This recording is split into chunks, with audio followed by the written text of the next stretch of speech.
One of the small things that people, at least for me, that I think, or me at least, but probably a lot of other streamers that do local recordings as well, there's always this little tiny fear that I'm going to accidentally click the stop streaming button instead of the start recording button, because they're literally right next to each other, and I wish I could separate them, but OBS does not let me, as far as I'm now I'm afraid to even test that.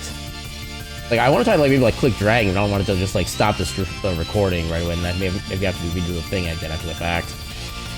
It's always the little things that get you, no matter what you're trying to do or how you're trying to do it. But that's one of the little things that always gets me whenever I start trying to do a stream and local recording, stuff like that. I mean, it was kind of simpler back when I did just the start recording at the same time I did the start streaming. But I feel like that might have hurt some of my attempted YouTube views, because then they're just the first 4 minutes or so is just static background and music playing. But yeah, you gotta do what you gotta do sometimes. And yeah, with that, with the immediate divergence off of my mindset, let's go ahead and get right into it. Welcome in, everybody, to this week's Wheel of Mystery Randomizer. Welcome on in, Cultrex. Welcome on in, King. Welcome on in, Camera. How y'all doing tonight? Yeah, click and drag doesn't work to move. Yeah, that sounds about right. I don't think there's really any. I mean, there's a settings button. Oh, that just opens the basic settings for OBS. That doesn't actually do anything. I wish there was a way you could have a little more minute control over various tabs. But you really, I mean, you don't really need to move things in Audio Mixer, because a lot of this is sorted alphabetically anyway, so that part makes sense. That's a custom one. That's a custom one. You can at least you can do the quick actions for Twitch stuff, run ads or set clip marks and stuff like that. At least those you can. Well, you can't do them in OBS, but you have to do them in the separate little Twitch window thing. Sources. Okay, sources and scenes. Okay, you can move scenes around. Okay, I never even thought to try that until now. But yeah, you can move scenes around nice and easily. You can do the same with sources. Although that does change the layering aspect, but at least that's something you can do. Yeah, everything else is pretty much... Honestly, really, it's only the controls that I wish I could change, the button layouts for. Everything else is pretty much spot on the way that it needs to be. And also, I just want to say for the record that this isn't exactly a super major thing, generally, but it's kind of a big thing for me personally. Even though it's really not a big thing, but I recently I started a casual game playthrough of something off stream, and I actually finished it. I wanted to be on the record that has in fact happened for once in I don't even know how long it's been, because I started a casual gameplay offline and actually finished the game after a certain amount of time. And the funny thing is, so the game in question was Eiyuden Chronicle Rising, not 100 Heroes, not the one that we played on stream, but the one that came out before that. It's kind of a way to get the game hyped up. It's kind of like a platform RPG semi-Metroidvania kind of game. It's actually pretty fun. Apparently, when I played it the first time, I kind of fell off of it at a certain point in the late game. I got to that point, again with the new save file, and I'm like, yay, I'm finally back to where I was before. I go do the next quest. Oh, look, there's a big boss. Oh, look, that was the final boss. I was literally 10 minutes away from beating the game on my very first playthrough.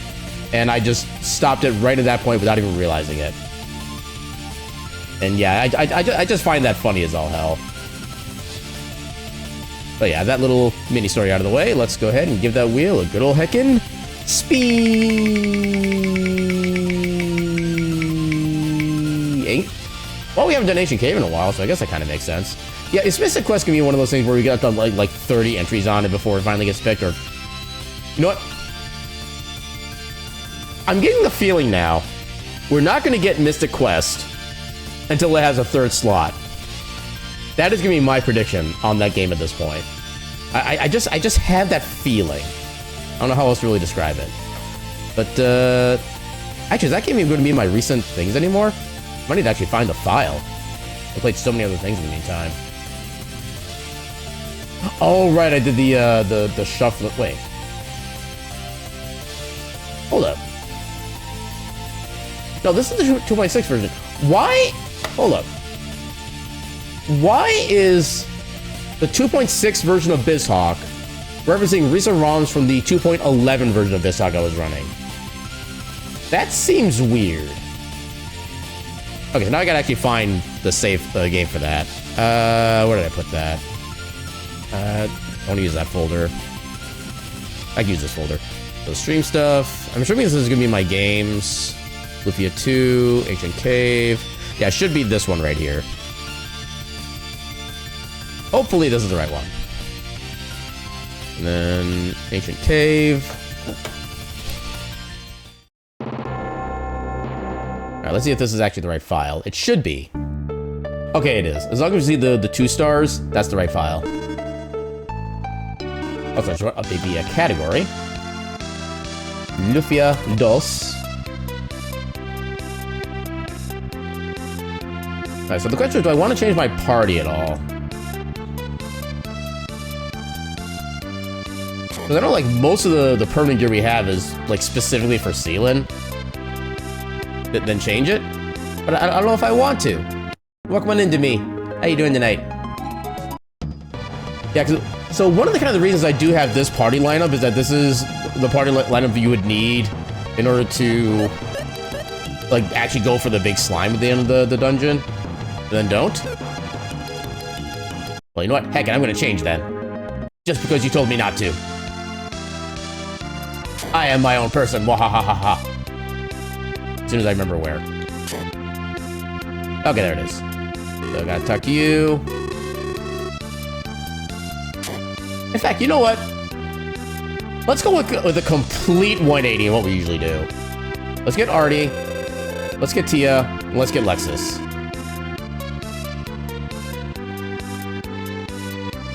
This is gonna be an interesting night tonight, because I mean, Lexus is actually a pretty good spellcaster overall. Also, is my... Yeah, should be good. Okay, now I gotta figure out who can equip what. I'm assuming you can still equip most of,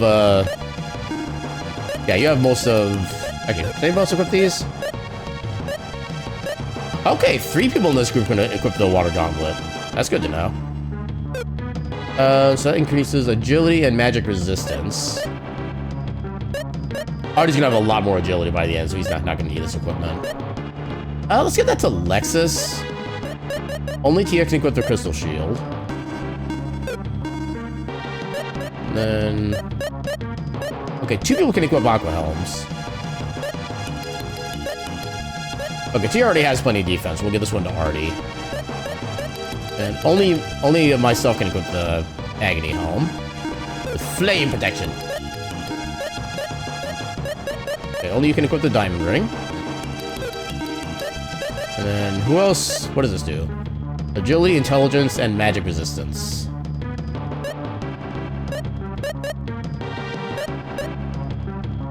Actually, wow, Lexus has the highest intelligence of the group. Actually, I guess that does kind of make sense. He is actually a scientist, but... Yeah, I'll admit, I don't remember what his spell selection is like. I don't know if that's actually, like, super worth or not. Is this actually worth? That's not really worth, honestly. We have so many of these freaking rings. Okay, who has nothing right now? Okay, you 2 have something. Yeah, you're like one of the few people who can attack physically. Actually, maybe I should have given that to you. I could give you this instead. Who has more hit points? Artie or... Okay, Artie has more hit points. So yeah, we'll keep Artie up front. Actually, everybody has pretty decent defense at this point. That's kind of amazing. Okay, you're the 2nd lowest magic resistance, so maybe give you that. Or give you that. That'd be a whole bunch more. That's meh. Silver Eye. Who else? Okay, Tia's like the other one. Tia's gonna be kind of... Actually, why are Tia's stats so low compared to Artie's? At least as far as hit point and magic point go. Huh. Nothing gives attack. Actually, we'll give the Silver Eye to Tia so that when she does have spells, she can be much better with her spells. And then... But since you can do spells as well, we'll give you the Water Drill, the kind of lesser version. And then... The 2 people can equip Water Spears. Oh, that's a lot of attack power. Honestly, let's give that to Lexus, because he gets a damage penalty for being in the back row anyway. This way he can at least still be useful. Alright, let's see how this goes. Okay, let me move this over here. Blue chest right away. I'll take that.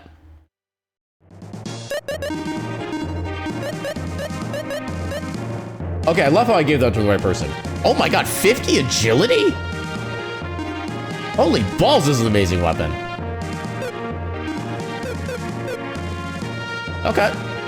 Apparently, picking Artie was the right choice. Hi, Magique. I already know where the stairs are.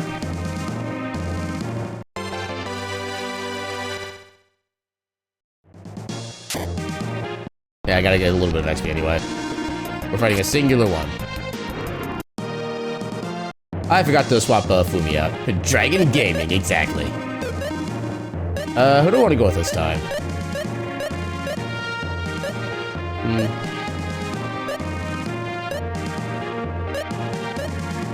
I love how I don't get some of the names of the tribes for these capsule monsters. This one is Fumi, and that would make sense because its species is technically just Fumi, because it's basically foam. This one is Shaggy, which kind of makes sense visually for its first form, even though none of the other forms are going to make any sense with that. Then you have Hardhat as a tribe. I don't see a Hardhat anywhere on this little bug-looking thing. Okay, Redfish, it's on the nose, but it's exactly accurate. I'll give him credit for that one. There's Myconito. It looks like some kind of plant thing. And then Radisher, which I guess also kind of makes sense. And then Armor Dog. I'm not sure what Spirit Revive actually does, but I kind of want to check it out now. So equip that.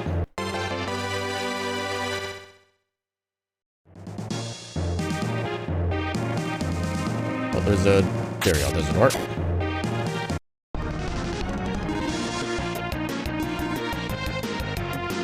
God, I forget what everybody's stats are.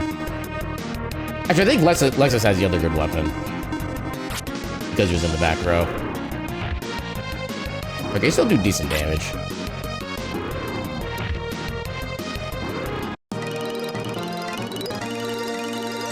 Yay, level ups.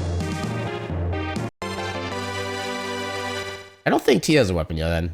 I know she can use those. It's something.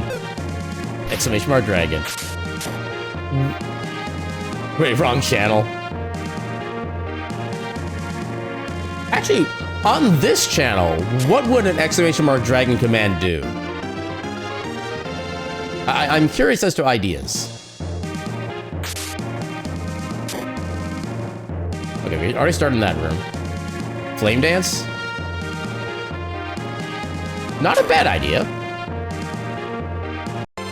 I don't know if... Oh no, I think BTTV does let you do animated emotes. Maybe I could put that as an animated emote until we get it as like an official emote. Or at least people like in channel can use it. You know, a Reach channel tells you how much dragon you are.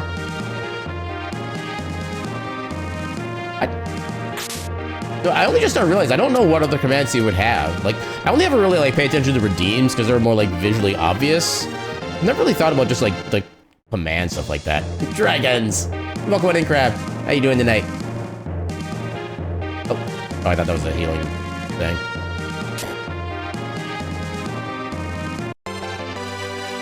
Doing good? Heck yeah.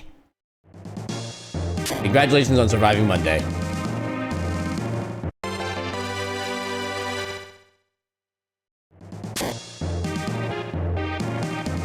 Such a big room and there's only a single chest. That's maybe usable. Oh, it never gave you armor. Okay, you're the only gonna equip that. Blue beret. Okay, so... That's pretty basic. We'll good even defense for everybody.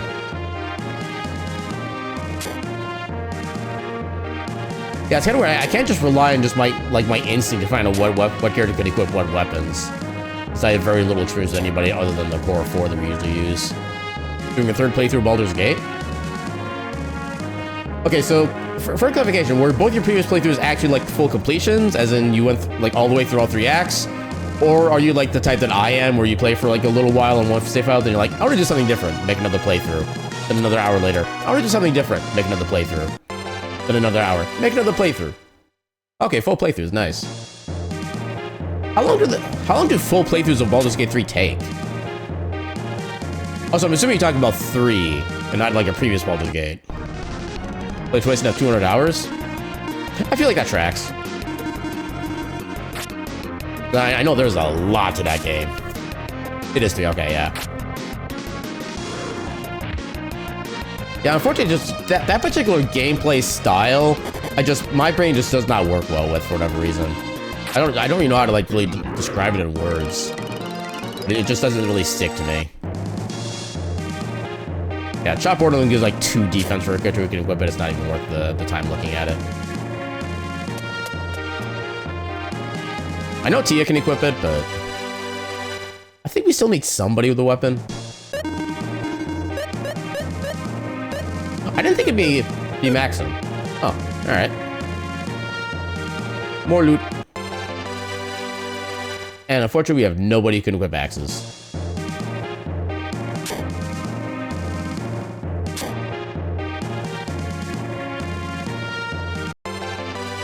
You know, arguably we could take Tia out.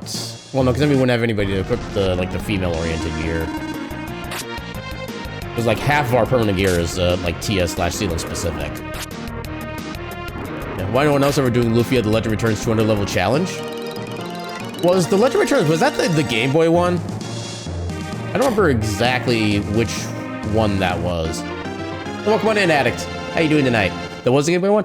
The thing about the Game Boy one that annoyed me so much is that technically you can have 9 characters in your active combat, or active combat party, whatever you want to call it. You could only use, or you can only act with 3 characters per turn. That annoyed the hell out of me, because I'm a big advocate for allowing games with like more than like 3 or 4 party members available in the game to all actually be playable. I don't know why. I don't know, just I don't know how to describe it beyond that. I feel like if you're given all these characters, you should be able to use all the characters. Straight up. You're night shifting? Congratulations, and/or I am sorry. Have we done everything in this floor already? I think we have. Do you at least get the extra shift differential for night shifting? I know there are some places that don't technically do that, and those places are friggin' dumb. Of course you would turn into me. You son of a... Okay, at least we have plenty of defense, so I don't think they can really hurt us. Yeah, we're fine. I mean, then they'd have to increase the game's difficulty by a lot more the more characters you get. I mean, to a certain point, yeah. Although, okay, now that I'm on this train of thought, what if they did the Suikoden games, where you could have every single character with you constantly? That would be a mess of a game, and I would still enjoy the hell out of it. If you used all characters as a boss, you'd let them in a single round. Well, okay, so in the Legend Returns, I'm assuming the enemies do have like AoE attacks that if they target like, say, a middle character and has like a range of 1, it attacks everybody within 1 cardinal range or anything like that. Or all the monster attacks in that game still just single target, period. I really do not remember how that game works. It's been literal decades since I've even thought about it. They could make a new Lufia. Octopath was close to being Lufia, but not quite there. I mean, I feel like an important thing to being a Lufia game is a lot of like exploration, a lot of puzzles, and a good chunk of Metroidvania elements, which Octopath definitely does not have the Metroidvania path. I was actually kind of disappointed in the way that they did their what are the path actions, I think they called it. Especially given that between the 8 characters, there's really only like 2 different quote-unquote path actions. Just one of them generates aggro, the other doesn't. Party 100, you have to micromanage each one. Exactly. And you have to also micromanage movement, where it's actually like a 3D playing field. You have 108 characters, there's like 50 enemies, and you only have 170 tiles to work with. Although in a way, that was kind of how Vandal Hearts was set up as an RPG, and I love Vandal Hearts. That's one of my like lesser known favorite RPGs from the PlayStation era, personally. 60 wasn't enough to kill that one. Interesting. I didn't realize they were that tanky.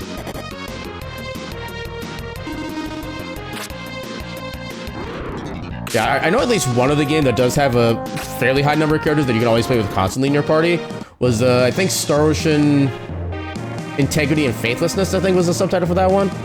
The one that came out on, I believe it was PS4. Because of that one, one of the characters is always like a guest character, so you can't really like give them any stats or equipment or anything like that. But once you get all the characters, you can actually have a full party of 7 characters in every single combat. And I just love the way that game felt. It's too bad that the story is like dull as all hell, but I love the fact you can have like everybody in the game that you can have in your party constantly.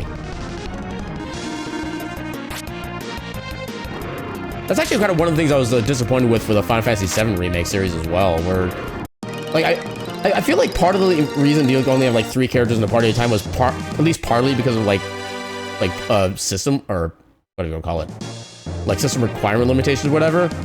And like we're in the big leagues now. We're in the PS5 era, like late PS5 even. And I mean, maybe it's part of just like for nostalgic reasons, but I feel like at least in somewhere in Rebirth, you should be able to have your entire party be active at any given moment. They tried to do that because like some of the characters in the background could actually still attack. Although I think they had to specifically have like basic range attack abilities in order to make that work. I think we already have something better on Lexus. Yeah, this is not gonna be any better now. I mean, I think the pliers do attack all enemies.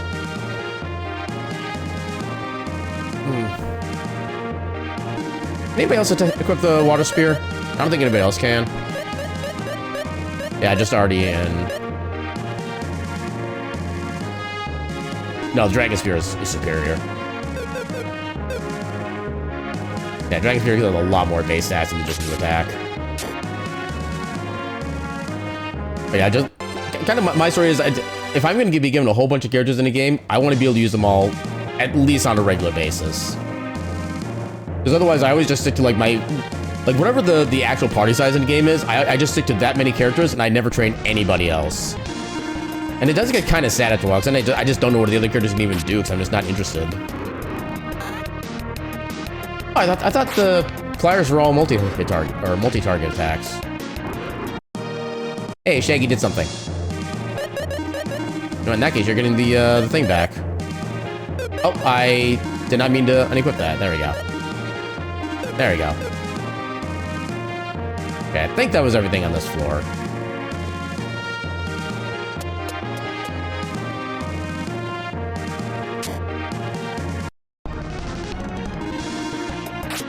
Buffalo, buffalo, buffalo, buffalo, buffalo, buffalo, buffalo, buffalo.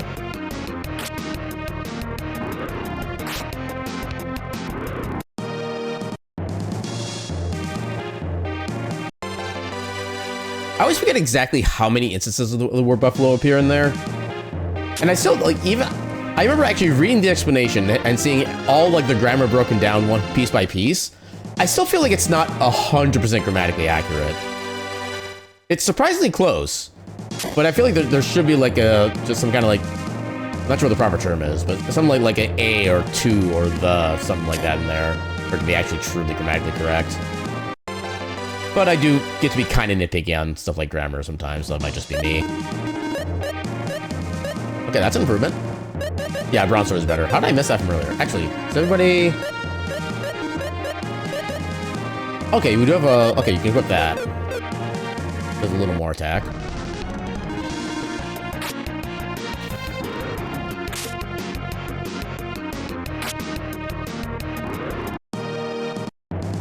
Lexus with the Mega Bonk.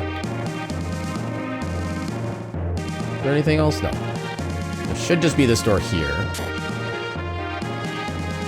Which has nothing. That tracks more than I wanted to. Okay, there's stairs. Did I miss anything? No, I'm gonna say no.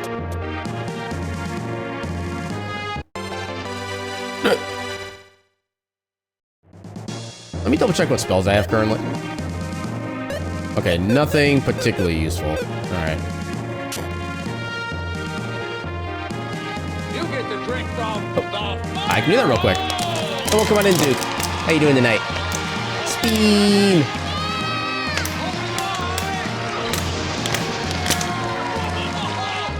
Thank you for the hydrate. Weird how that one didn't seem like actually like spun during the explosion. Kinda seemed like I just like stopped for a moment. Oh, I should have paid... Okay. Should have paid more attention, but we didn't get sneak attacks, so that's fine.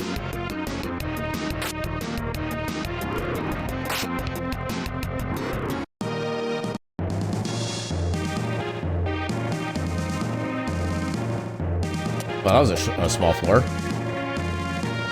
Let's see what's in this room first. Absolutely nothing. There's a goblin. There's a miracle. There's another door.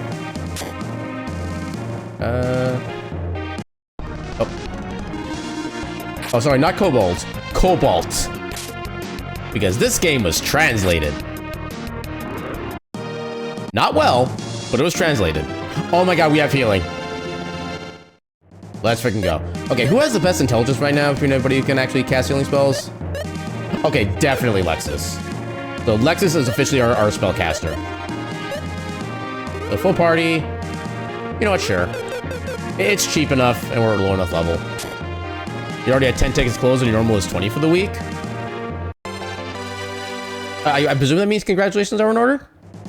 Actually, yeah, today's only Monday. Holy heck. I hereby say you have earned 5 weeks of PTO. Starting whenever you... I just use MP to heal. Thank you, game.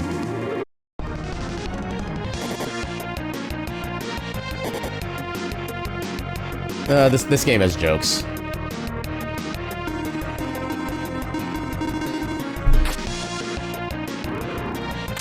The thing is, I think those healing panels only have like a 1% chance to show up every floor as well.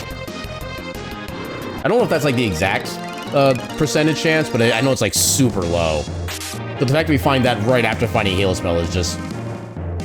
It is funny and enraging at the same time. I think that was everything. At least 4 of those are because a person didn't respond to you in over a week. Oh, I know that feeling all too well. I know one of my quote-unquote favorite things to see at work kind of in that subject is when, like, we request stock from another warehouse to be sent over to our place, and whenever we get a request to send our sack to another location, we're on those within, like, an hour at most. Just give us, like, an hour, we get everything packed, shipped, and sent out. Anybody else shipping to us, we'll send the email out saying, hey, can we get this transfer sent over here? A month later, we ask for an update, and they're like, okay, we'll try to get this picked by tomorrow. I was like, we needed this 3 weeks ago. Why are you all bad at your jobs? How many floors does this dungeon have? It has 99 floors, and I believe the 99th floor contains basically like a kind of secret boss that's specific to this dungeon. And the final boss in this dungeon is, since we're never gonna actually fight, I'm gonna go and tell you what it is. It's basically a massive slime creature. I think it's either called the Ancient Slime or King Slime, something like that. And what you're supposed to do is in that fight, it's not technically a traditional boss fight. The boss never attacks you. It's basically just a big DPS check. If you can do enough damage in 3 turns to defeat the boss, congratulations, you win. You get the slime as an Irish treasure. If you don't beat him in 3 turns, you're just like, well, you suck, bye-bye, and he just leaves. And you have to basically do the entire trek down there again to even hope for another chance at him. And because of the way the boss is set up, I think there's like 4 or 5 specific builds you have to have in order to be able to have a chance at finishing him off. And a lot of those involve items that you cannot keep so one of the things in this game, I'm not sure how familiar you are with Lufia 2 in general, but in the Ancient Cave for this game, any chest or any item that's in a red chest, you will only have that for the current run. Any item that you find in a blue chest, you can keep for both that run and future runs as well. And half the items that you need for like most of the builds to be able to actually beat the slime, half of those items are in the red chests. So you need to have a lot of RNG just in finding the right items, as well as RNG to actually survive down to the bottom floor in the first place. Yeah, there's actually, I think, like a twice a year like mini tournament thing that is run on, I think, RPG Limit Break. It's basically like a Lufia 2 Ancient Cave tournament kind of thing. It's point based, so depending on what actions you do, what characters you take with you, you get like certain points for each run. Technically, getting the slime gets you like the most amount of points in the entire event. Nobody ever goes for the slime because it is way too inconsistent to even try to get that kind of run in. Especially because like even for speedrunning this dungeon, I think even a speedrun can be like an hour to get down to the bottom, and that's assuming everything goes perfectly well. Yeah, there's also kind of that aspect. Okay, thankfully we have a cheap spell to work with. Okay, one positive with this party layout is that everybody is capable of casting spells. Too much RNG? Yeah. Yeah, you work in IT, so when you take a ticket, you're like the second level, so if you can't get the issue fixed, you're replacing a person's PC. I definitely feel like that's a much better way to be like doing IT tech, is just be like, you can't fix it? Now here you go, just have something new instead. I feel like that's so much easier. And then when you try to do the actual diagnostics on the machine later, you realize, oh, they just never plugged in their keyboard, that's why it didn't work. But that's like 99% of the time how simple it is. I've never even been like an official IT like worker or anything like that, but I still know what that feeling is like. Because I tend to be like the quote-unquote backup IT support at pretty much anywhere I work, just because of how familiar I am with technology in general, because I've used it like every day for the past 30 plus years of my life. Spoiler, I'm old.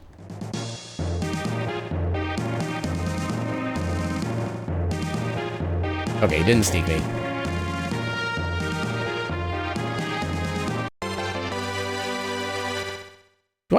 Does anybody need armor still? Wrong button. Oh wow, 3 people still need armor. Okay, you can equip the That's not even really worth it. But, you know what, since we're here.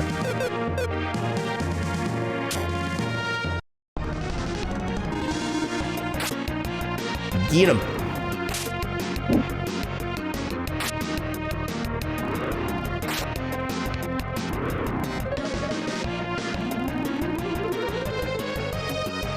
Okay, I do at least like at least like that heals.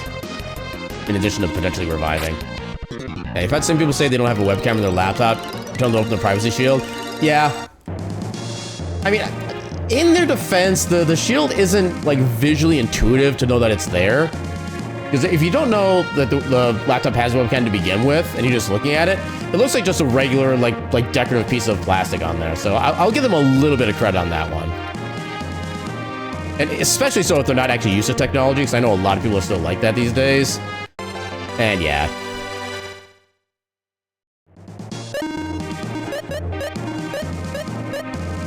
Okay, so... Artie's in the front, so he needs the armor more. Okay, so we still need to go left of the stick. Oh, okay. Let's everybody attack the front once we do the most damage.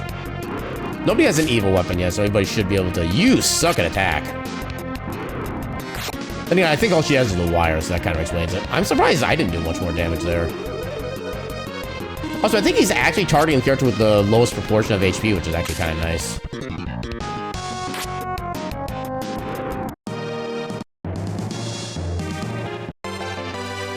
Boomer!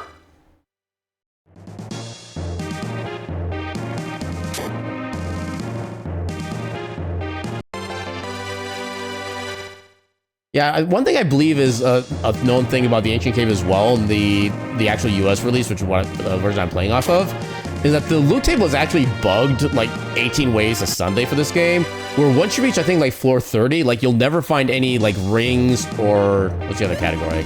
You don't find any more rings, you don't find any more jewels. I think that like, there's a certain point where you only find like low-level helmets at like level 40, something like that, where they screwed up on a lot of coding in this game in general. This is one of those games where you can do what's called arbitrary code execution right at the start of the game, and you can just literally go to the end of the game without ever leaving the very first room of the game. You basically have to do like a very set of... I don't know if I can actually replicate... Actually, hold on. Let me try to remember, or do what I was going to try to do here. Was I already forgot what I was doing. All right, holy staff. Oh, that's a much better weapon. Okay, so I'm going to see if I can at least show you a little bit of the shenanigans in this. Just do a quick save state. So, what was this? It was config. Yeah, all you have to do is enter config, press up left, and then you get this. Because, yeah, the game, when you go into the config, the base game doesn't realize you're only in the config menu. It also puts you in the main menu as well. And yeah, now we can actually use items from the config menu. Yeah, we can still select characters and everything. Let's see, we just healed Lardy.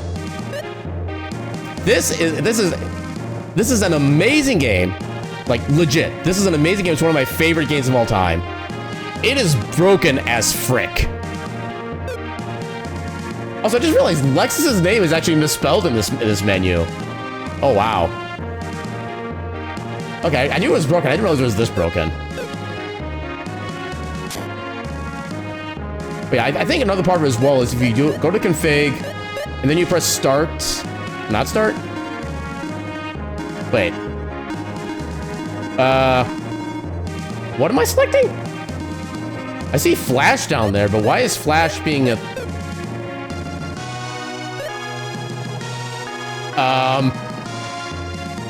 Apparently Flash wants a long knife. We do have a long knife. Where is it? Wait, was that it? But I just gave him a long knife, but we also had a separate long knife. What the hell? Oh my god, it's still there. Oh! Oh my god, I never knew there was an actual function. You can press select in this menu to see what item your capsule monster wants. Has that always been a thing? Oh, it's a light knife? Okay, never mind. My brain just farted. I never knew this was a feature. My mind is actually blown right now. I have never seen this. I've never heard of this. Oh my god. It doesn't even like really do anything, but I'm still amazed by it. But yeah, you can easily do some arbitrary code execution right at the start of the game to just go right to the credits. Boom, you already won the game. It's like a very specific set of inputs you have to do on like a couple different sets of inputs. One of which including pressing the down button on a menu that you cannot see, I think like 38 times. And then with a couple more button presses, boom, you just trigger end game. I don't remember how to do the exact motion because it's been like a couple years since I've actually done that, but I have in fact done it myself. That's actually how I made this save file in the first place. I made a basic save file, did the trick, saved the completed, did a save with the completed game file onto the file select, started New Game Plus with that file, did the trick again, and that's how I unlocked the Ancient Cave mode. Yeah, so this Ancient Cave, so there's two different ways you can access the Ancient Cave. You can access it through the regular course of the game. Around like maybe 40% of the way through, you get the access to the dungeon itself. You can go in, do little things here and there, and then when you're done, you just go back to the main game. Once you've beaten the game twice on what they call retry mode, you then get the option for gift mode, which is basically it's just permanent Ancient Cave, and you can pick exactly what party modes you want to bring on every single trip down. Yeah, some games you like have a lot of weird bugs. I feel like those are still the best games, kind of for that reason too. Because there's like so much lore within just the bugs themselves. Okay, I feel like I need to always have this capsule monster with us, just because of the fact that you can actually heal from the get-go. He gave us a lot of like MP and items. Blue chest. We can't use it. Don't we already have a Mega Axe? Yeah, we already had a Mega Axe. That is not even helpful. Yeah, we're moving on. And yeah, one thing to note as well is that, like I mentioned, any items in blue chests are ones that you can keep for future runs. The caveat for that is that in order to be able to keep anything you find in a dungeon, you need to find an item called Providence, which doesn't start appearing until, I think, floor 20 or so. Once you find that, you can use that to exit the dungeon safely and keep everything that you had with you. If you ever die / game over inside a Ancient Cave run, you lose anything you would have gained in that particular run, including the Iris treasures. Which, for those who don't know, the icons you see up on the right by chat there, those are the ancient treasures that the Irish treasures that we have currently found. For the way I'm doing this playthrough is that once we find 9 of the treasures, I'm considering that a successful, we beat the game, GG, and I'll take the game off the mystery wheel list. There is a 10th Irish treasure, but that's the ancient slime boss I was talking about earlier that has like the super specific setup to defeat. And I do not want to put myself through that torture. I'm trying to get through him, so just once we find the 9 equipment treasures, I'm considering a GG, and we'll have beaten the game. Yeah, in order to find the ancient treasures, they're randomly determined to be on any given floor. The base chance is 2% chance for any floor to have one of those. So it's not per chest, it's just based on per floor. And every item that you find, hold on.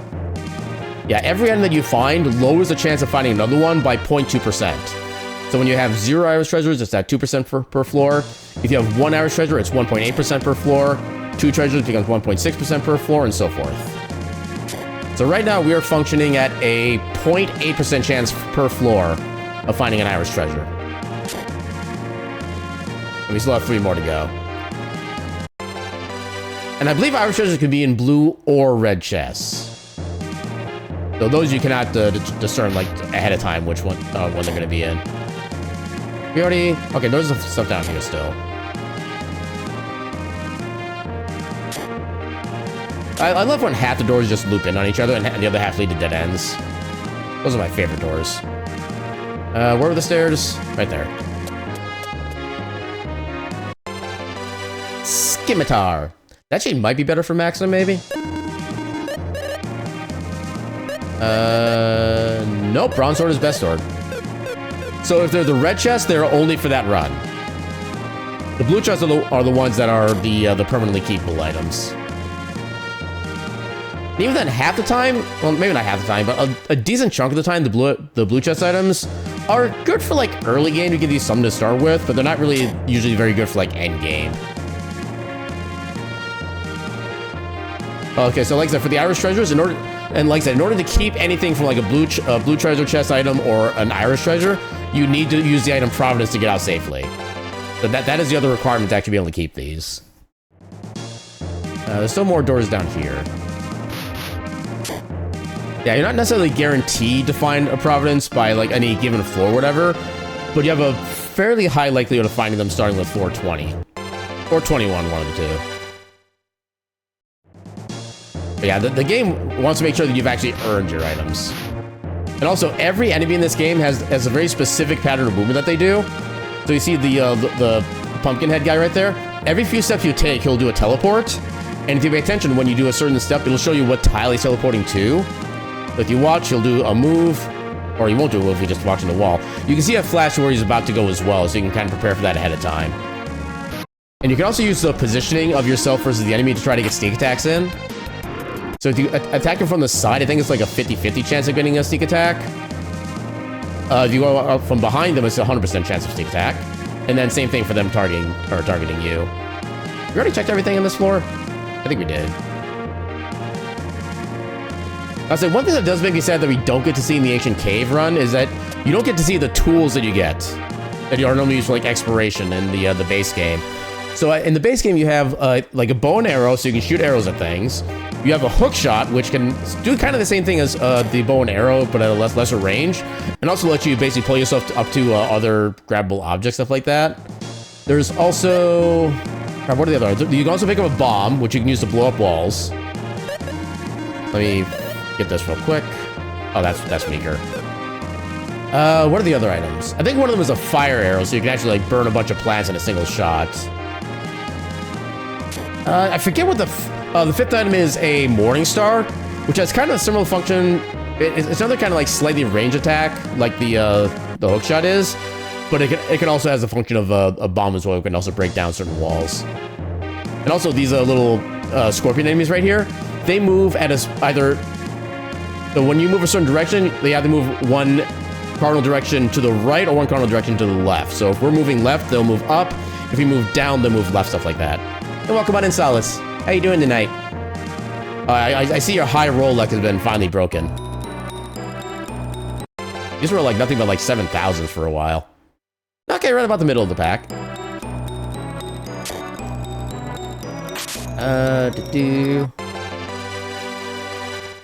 I'm still sad that I don't have anybody who can equip axes. And I'll say one of the slightly annoying things on this is the fact that, like I said, you can pick whatever party you want to pick for the Ancient Cave run, but you cannot switch Maxim out. He has to be a part of the party permanently. And if I was given the choice, I would literally swap Maxim out for like Deck or a guy in a heartbeat. That's because you pissed the cat off bad luck syndrome? If you're talking about what happened the other day, because I did see you do the redeem, I just didn't have the chance to like kind of recover from what happened. That was not you in the slightest. That was purely the game that was pissing me off. Yeah, crosscode is kind of like certain sections of crosscode in particular. It's specifically the duels, because I don't know.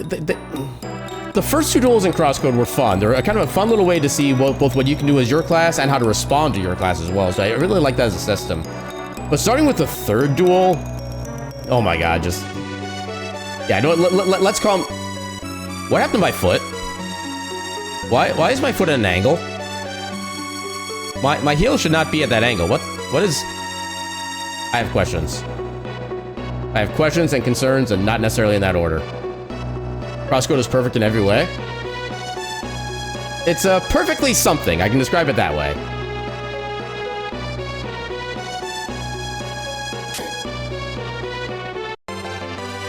Yeah, hopefully at least doing well, Solace. Okay, nothing over there.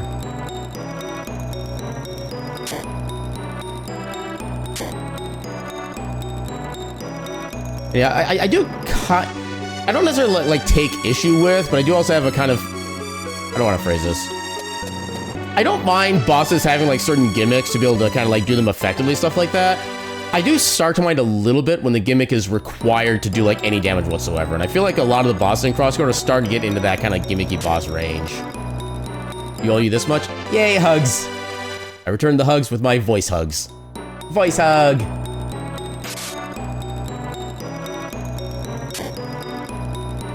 Okay, so...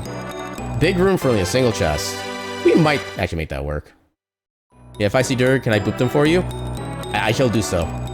I shall pass on the boopage. Oh, it's actually better for you. Let's go.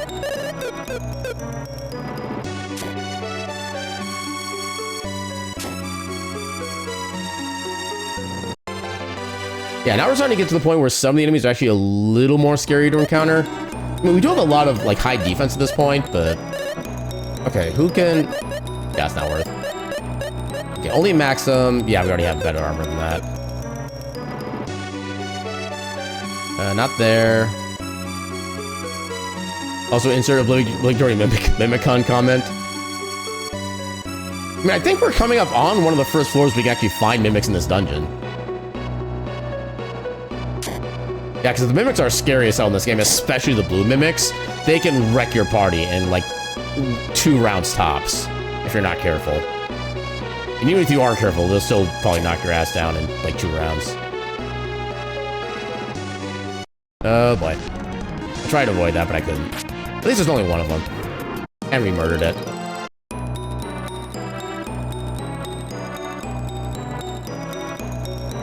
Was that everything on this floor? I think that was everything.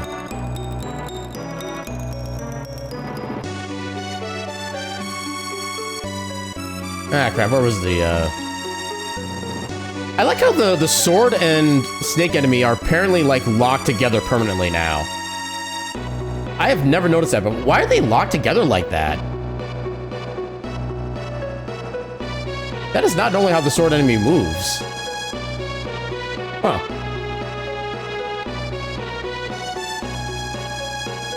Looks like the snake has a crown. Yeah, I can see it being a crown, too. Yeah, given that it was actually like a sword type enemy, I kind of imagine like the snake is coiled around like the sword, ready to wield it in case of self-defense. Why don't we have Decker with us? That is literally his weapon. So the Decker Blade is one of the important items that you wanted to have in order if you want to actually fight the King Slime, because it has a special weapon ability that reduces the enemy's HP by 1/8, at least based on their current HP. And yeah, if you can use that like immediately in the fight, you can take it like, I think it's like 6,000 or 7,000 health in a single attack. If he goes first with it, which is what you want to have done. You're existing? I mean, you gotta start somewhere. Oh god. Oh, that's a lot of them. I think we should still be able to take them out easily.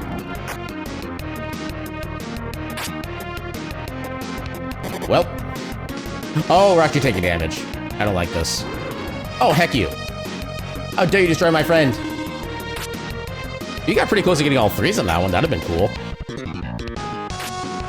Yeah, as far as I'm concerned, if you get, like... If all 4 digits are the same on a roll like that, I'll consider that a critical success, straight up. How much do we do now? Okay, still not bad. I wish we had the spell Valor, because that one can also be used to revive a character if they get killed. Right now, the only way we can revive characters is with an item called Regain. Which we do have a few of, so I'm not really too concerned about that. Is anybody gonna be able to equip that? Probably Tia, but... Okay, already can too, but yeah, it is super weak. That's not a bad roll right there. Okay, there's our Providence. So if we want to keep the items we found from the blue chest in this run, we have to use that to be able to escape from the dungeon. Yeah, to be honest, the gimmick fight is an example of how people can be pissy about your life. I feel like there are things to unpack in that statement. But I do not have the capacity to address those like 99% of the time.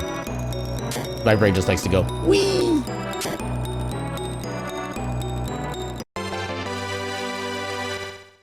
Oh, holy, hold up.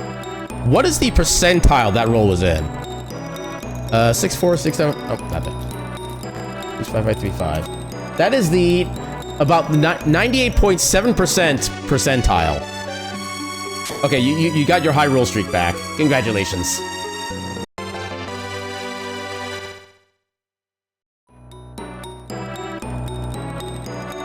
Oh, I was hoping to be able to get a sneak attack on that. Also, it's not a snake, it's a spinner. It goes spin.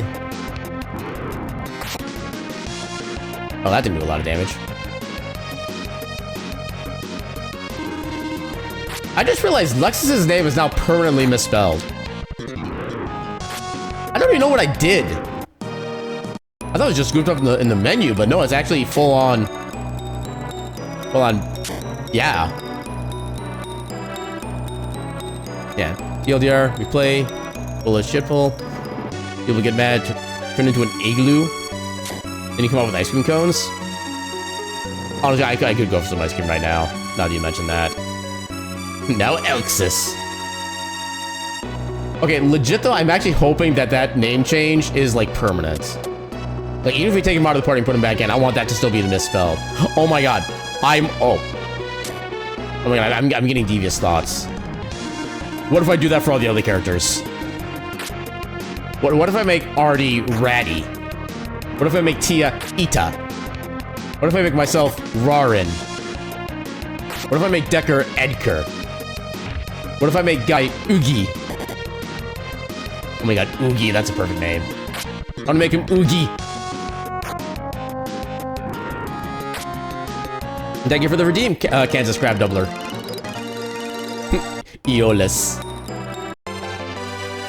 Well, okay, so I think for you it'd become Ossless. Because it looks like it just swaps the first two letters around. I think that's how that works. Wait, actually, I could just check right now. Hold up. No, my eyes see Asholess. My brain read Shoelace. I don't know, for some reason, just my brain will not go anywhere but Shoelace for that particular word. Okay, so how did I do that before? So I did up, do.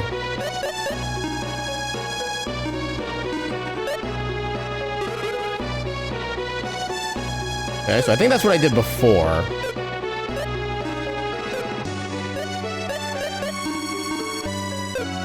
Okay, that fixes it.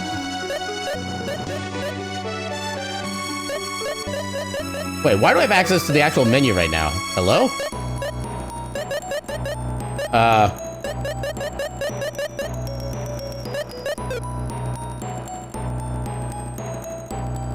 Okay, I can't seem to do the same thing to Tia that I did to Lexus. Shoe Lance. Honestly, it is kind of a kick-ass sounding name, Shoe Lance. Pokemon game glitch. Actually, yeah, Pokemon does have a lot of interesting glitches with it as well. Chill on.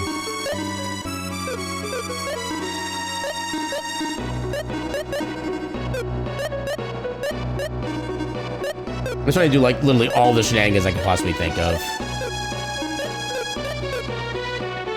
Oh, I didn't mix up any of the characters' names. How did I get Lexus's name screwed up like that? I can't do that to anybody else.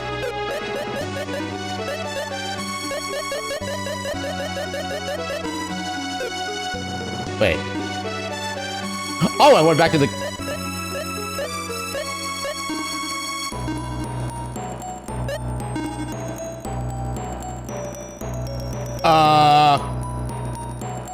I broke Artie. I think he might,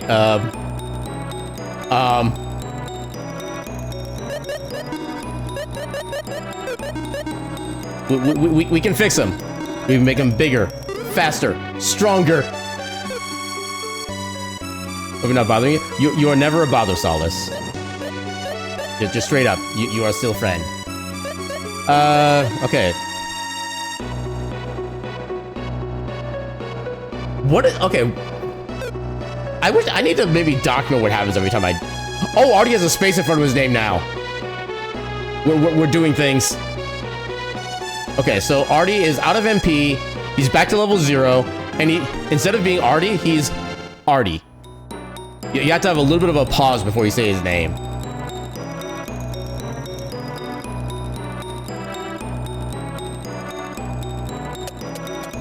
And then level 2 Aaron. Wait, did his equipment change at all with that shenanigan? No, it looks like he has the same equipment. Okay. And I can't give him anything new.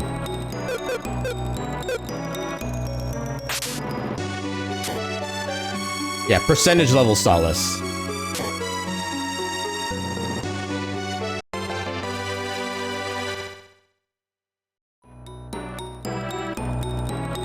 I still want to get into a fight and see what happens with the XP value, but I want to make sure it's not a fight that's gonna like destroy me. We've already been here, right? Sure, we'll do this one. Apparently Artie is silenced and paralyzed. How?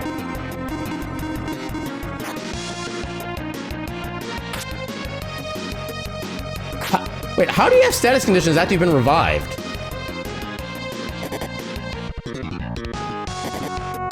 Oh, you've got to be kidding me. Welp, we do not have a way to bring her back.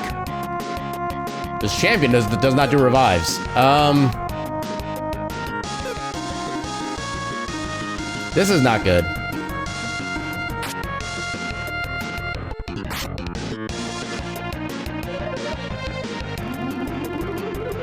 Okay, despite being called Sphere Revive, it doesn't actually revive anybody, which is annoying. Yeah, already got sent to the horrible, terrible dimension via the glitch. I mean, you're not wrong. Okay, at least we got one down. Are you just like permanently stuck that way? Okay, what if I do this? I don't know who actually goes first, but let's try this. Okay, so we get the heal off first. That's a lot of heal for just a basic strong. Holy crap. I think this should have like a 40% chance of one hitting. Nope, okay. Yeah, there's a sky higher dimension glitch in Paper Mario. There's a bunch of different glitches.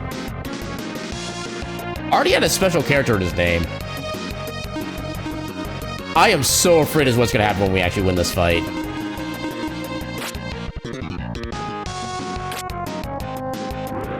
Alright, what's this gonna do?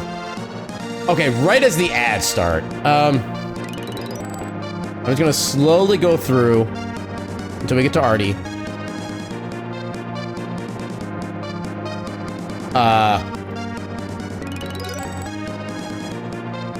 Oh, that was Lexus. Oh, wait a minute, what? Artie is not going to level for a while.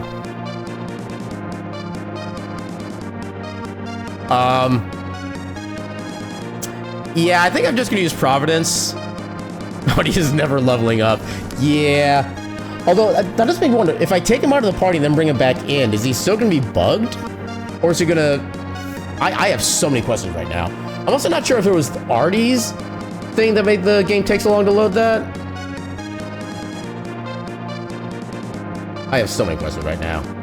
Yeah. And welcome back, Mads, everyone. Assuming the ads actually work the way that they're supposed to. Yeah, basically, once you glitch, it's a glitch area in the sky that is the exact area you are and by higher up. That kind of sounds like the what is it called in Mario 64? Like the alternate universe glitch, something like that, where if you can move Mario fast enough where he basically loops the zone that he's in. Parallel universe, thank you. Where you basically move so fast that he actually moves like entirety screen map, something like that. I don't know how to properly explain it, but yeah, for those who missed the thing during the ads, Artie apparently needs like 7 million XP to level up, and he did not actually level up at all. And apparently, Alexis, well, somewhere between Artie getting his XP and Alexis leveling up, there was like a big pause. But I don't know if that's gonna like break the game any further or not. Oh yeah, he is permanently level 2. Never mind, he needs 17 million. Yeah. King is now Ing. Artie is so OP, he doesn't need to level up. Actually, King would be Icking. Which may also actually track, honestly.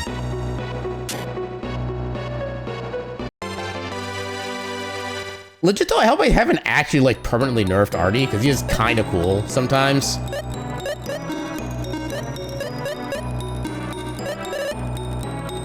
Oh, you can...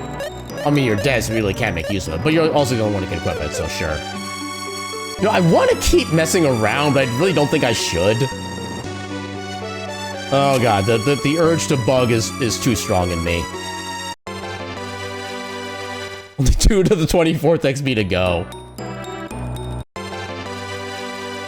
Actually, is that exactly 2 to the 24th then?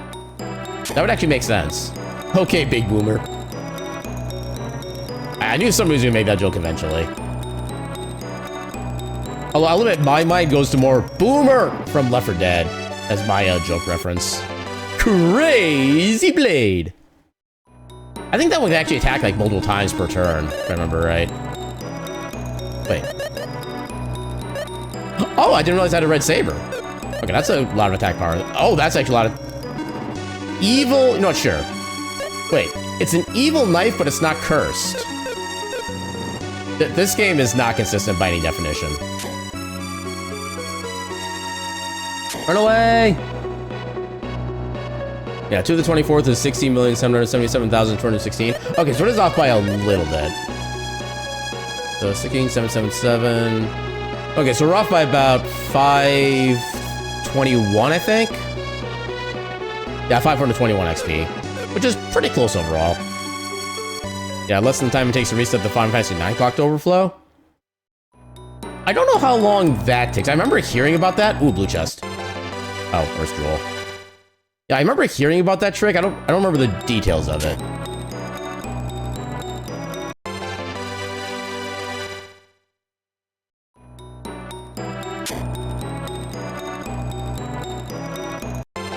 Yeah, just on the off chance I find it. Because I think once I get done with this floor, I'm just going to go ahead and Providence out just so I can keep the items that we did find. And then I want to see if I can A, fix Artie and Lexus, and then see if I can break him again. Providence. Yes, I think if their stats should reset, because it does reset character levels and everything. Okay, it even fixes their name. Okay, so yeah, so they are not permanently borked. Unless I permanently bork them in this setting. Hold on.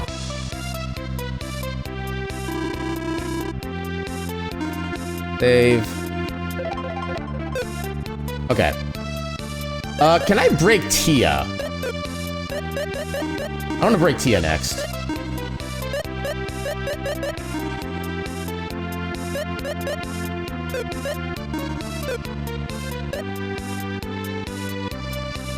Well, we broke Tia.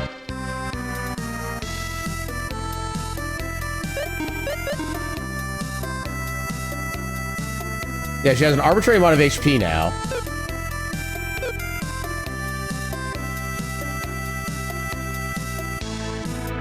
Okay, so I guess the question then is, do the characters technically reset both on entry? Okay, we do have money. I didn't realize this thing still costs money in this mode.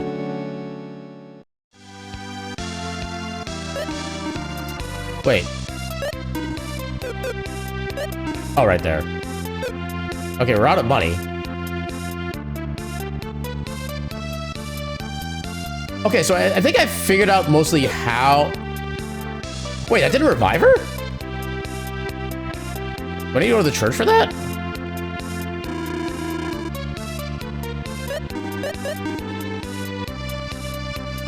Okay, benefit of her being level 0. She's free to revive.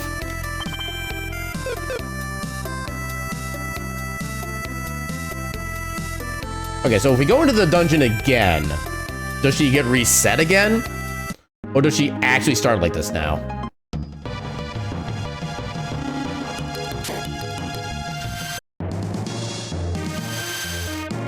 Okay, no, she gets reset again. Okay, so I guess there's a reset both at the start and at the end of everything, which I guess makes sense because the game does have to swap everybody down to level 1 as a result. Okay, so...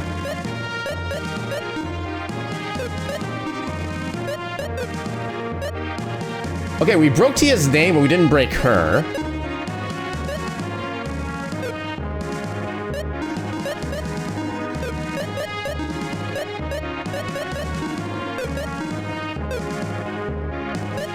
Okay, I figured out how to do the name glitch.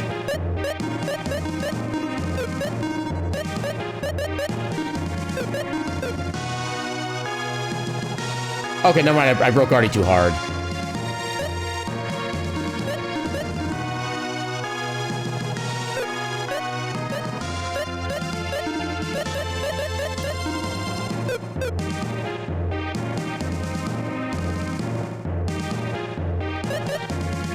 Okay, they are alive.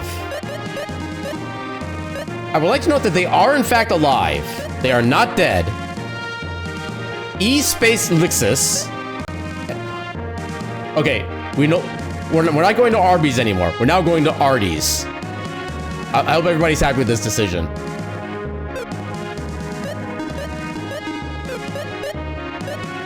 I want to see what happens if I keep doing this. Oh, they didn't break.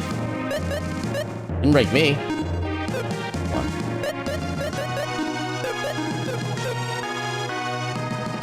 Okay, why can't I break myself?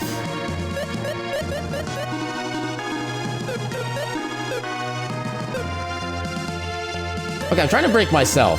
I want to break myself, please.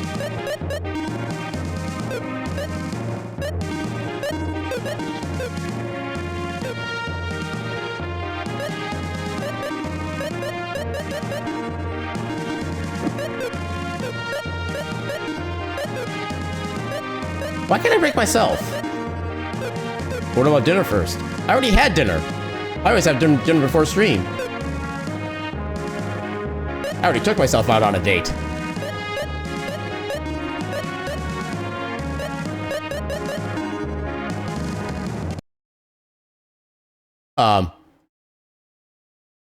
I did a funny. Oh, it's a permanent reset. I hard broke the game. It's in a reset soft lock. I did a thing. Yeah, you see how easy this game is to bug if you just know like the way to just start it. Okay, so let me hard reset. Good thing I did actually save before doing all that. Yes, by all means. So, like, if everybody clips it, I'd be happy, honestly.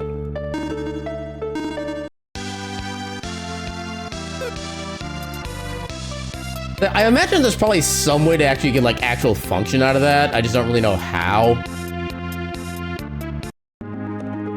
Yeah, I gotta figure out how I did that with Tia, or not Artie, with Artie and Rarin would be R-A, or lowercase r, capital A, lowercase R-A-N. Oh, we get some free chests. Let's grab these just in case. I was gonna say, if we happen to just randomly find an Irish treasure at the start of a floor, we're not gonna do the trick.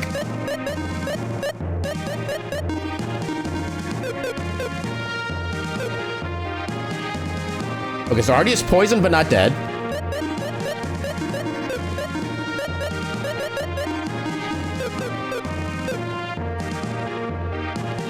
E. Elixis.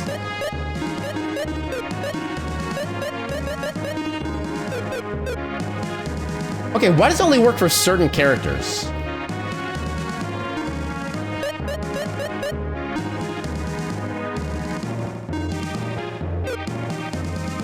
Okay, how do I...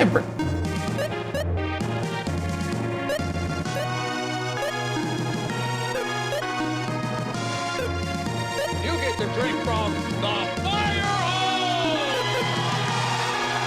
There you go, man, the bottle.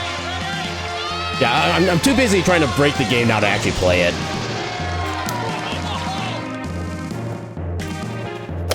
Thank you for the hydrate. Okay, so you know what, for now, let's just let's get everybody equipped to find out what happens to these characters now, because I think they're still at level 1 with normal XP values. Okay, so you get that. You get that. Only Maxim can equip this. Only you can equip that. You're gonna be in the front line, so you should have that.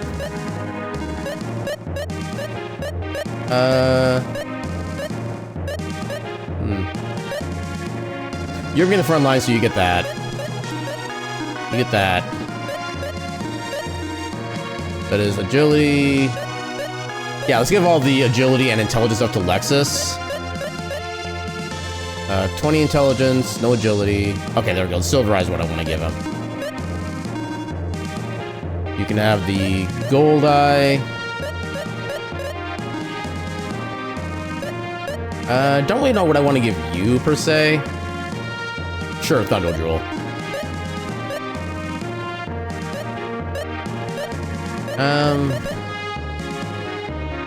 Yeah, just gives me, like, another backup healer. Oh, wait, we technically... Oh, just because of the... Okay, it's just a character glitch that we normally see. Okay, they are level 0, though. Hold up.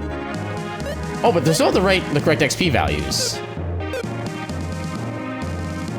Okay, what's gonna happen now when we take out an enemy? Are they gonna take, like, a year to have their XP values show up? Also, how much damage do they take from... Artie is supposed to be dead. But Artie is alive. Artie is now Schrodinger's cat. Okay, Aaron first.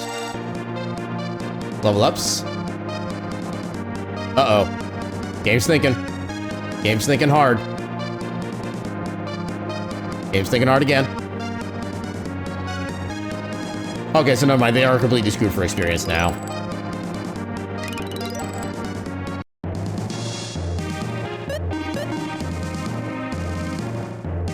I wonder what causes that to change that way. I mean, I guess the game doesn't know how to go from level 0 to 1, is I'm guessing probably what happens. Okay, so...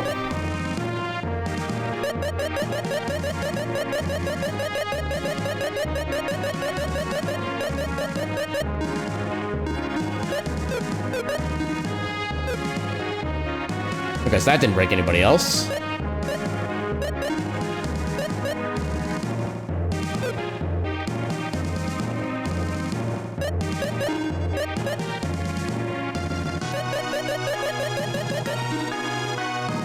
Oh, I did the loop again.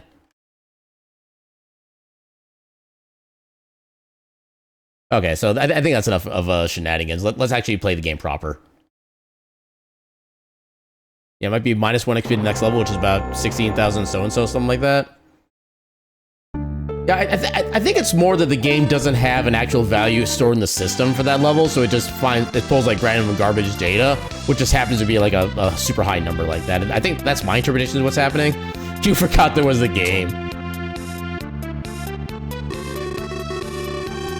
Okay, let's reset everybody. Let's bring... Actually, yeah, let's do Decker,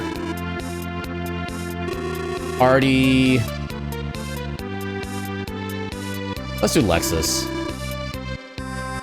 Yeah, because Tia's stat growth is actually, I think, probably the worst in the game out of all 7 characters. Mainly because she's not really supposed to be in the game for, like, super long or anything like that. And everybody should be fixed. Yep, everybody looks good.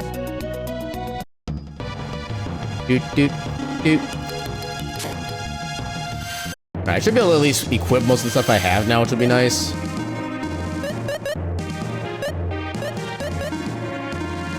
Okay, that's Octa Strike. I think Gaze Blade is also a curse weapon, if I remember correctly, so once you equip it, you can't unequip it. Dragon Spear for you, Water Spear for you. Well, come on and see you later. How you doing tonight? You missed us breaking the hell out of this game within the past, like, 20 minutes or so. We can get, apparently, so we have ways to get characters to be level 0, 999 current hit points, poisoned and or paralyzed, and never be able to level up ever.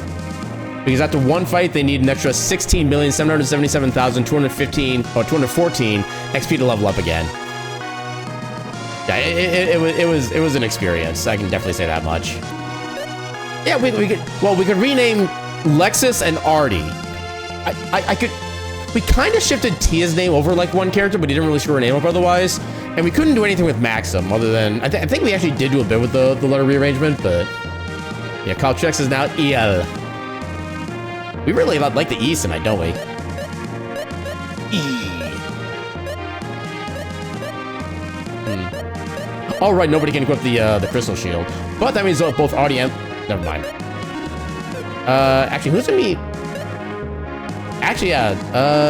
Both of you. Actually, you need that more. You have lower base defense. You can equip the Aqua Helm. Aaron, Maxim already has stuff. My name went to Earns. So the S was because Lexus's name got shifted over one character. So one thing, like you even notice in this current screen right here, Decker's weapon shows as Mega Axe Pier. Yeah, the game doesn't know to clear text from like or beyond a certain character limit when you swap to the other file. So it's just gonna constantly keep those in the thing now. Yeah, this game is so busted. It's literally busted beyond description. And nobody can equip the diamond ring. This gives intelligence and magic resist and agility. We'll give that to Lexus then. Then yeah, you get the silver eye. Thundo Jewel, maybe. Actually, Gold Eye. And then you get the silver.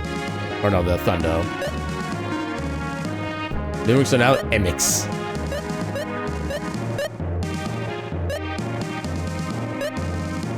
I mean, it's not a bad idea to give you more intelligence, but I'm not sure we don't have anything else really better to equip. Okay, let's do an actual legitimate try to this now. A light Knife. And we're early enough where we actually do have characters that need weapons still. Literally just Maxim, okay. But a weapon is still a weapon.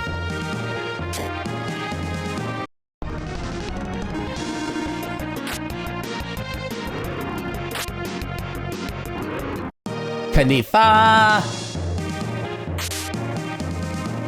No, this is actually insulting, honestly, having an HP recovery floor tile on the first floor.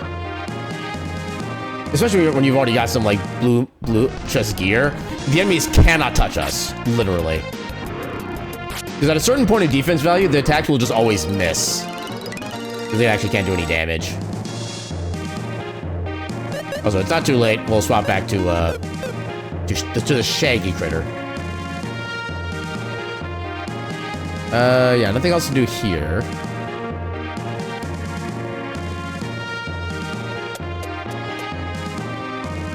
First one after healing, now this. Yeah. Yeah, nobody can equip that.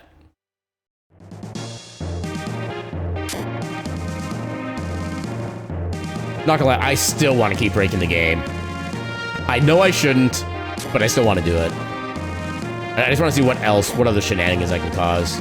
It doesn't seem like I can really do too much else other than what I've found so far. But I imagine there's some way to, like, control other effects.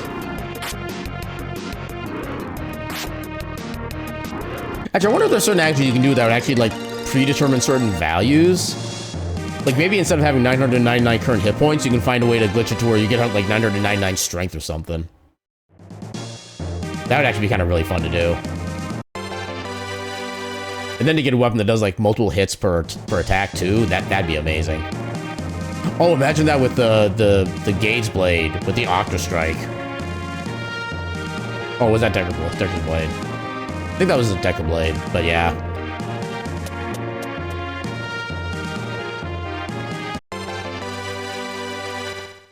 is probably better than the light knife. I was incorrect. The long knife is better than the light knife, but that's about it. And not by a lot. Well, Frog is confused. Then you beat the final boss without all the annoying RNG? Hell frickin' yeah. But then the problem is getting to the final boss. Because, like, pretty much every single fight that you could potentially get in from floor, I think it's 70, like 74 and below, every single one of those could one-shot your entire party, even with, like, properly geared characters and stuff like that. Like, the game is just legit unfair in the last quarter of the dungeon.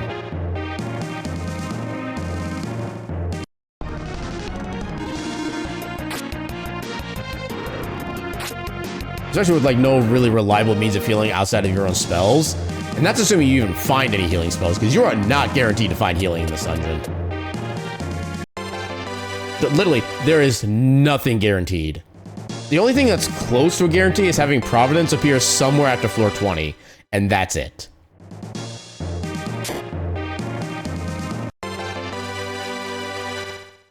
Yeah, I know one of my favorite combinations. I forget what the spell is called in this game. I think it's Absorb. But there's a spell that lets you drain MP from enemies and be able to refill your own MP with it. Once you get that and a healing spell, your healing is basically free from that point of the rest of the run. Unless you need, like, emergency healing by somebody who doesn't have MP, like Decker or Guy, and you need to use, like, a potion or something. But yeah, once you get those combinations of spells, healing is free. In fact, spells in general are free at that point, so you can actually get quite a lot of MP from enemies if you do it right. That might be good. Actually, Cold Rapier is better. That one is... Okay, that's just ice. I think there is, like, a wholly aligned weapon of some kind that Maxim can equip that's actually, like, kind of stupidly broken. But apparently it's not that one. It's also not, like, named correctly, so it doesn't sound like it would do holy damage, but it actually does.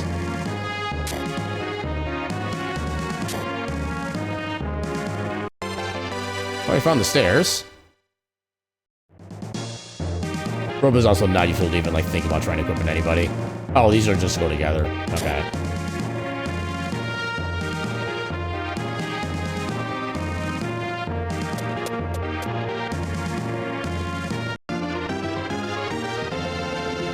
Fake can be a nice spell sometimes. The spell increases your agility. And one of the cool things about this game is that whenever you're targeting multiple targets for a spell, whether it's a beneficial or, like, damaging effect, you can pick specific enemies to target.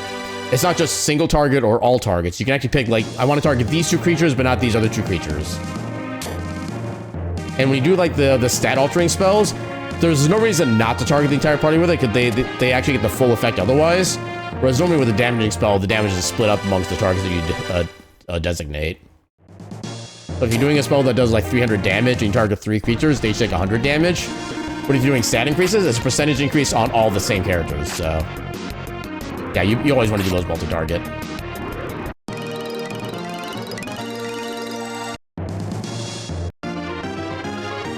Yeah, spell, that sucks. Also, one of my little other favorite things about the bad translation for this game is that in our last run, we picked up the spell Poison. Now, you think that the Poison spell would cause poison on somebody else. You would be incorrect.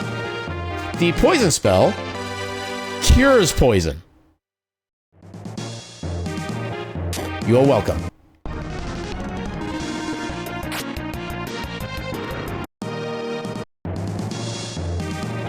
Yeah, this game, like as I keep saying, this game is fantastic in so many ways, both intentional and unintentional.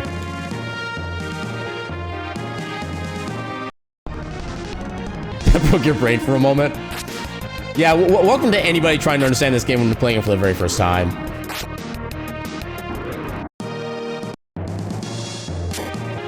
Yeah, they'll probably be a little on the lurky side tonight, so they may not have the opportunity to respond. Just a heads up. The best cure for poison, just a little counter poison. I mean, to be fair, like... Oh no, I'm thinking Venom, never mind. I was about to say, like, a good way to actually, like, counter poison would be with more poison, but no, that's actually, like, snake venom, stuff like that, or, like, spider venom. The same does not apply to poison, as far as I'm aware. We do have Tia with us. Does she have a weapon? No, we do not have Tia with us, never mind. We had her in the previous runs. Okay, nobody can use whips. I think that's everywhere here. Oh no, we already have a Mega Axe. I don't think we can find a better General Axe than the Mega Axe.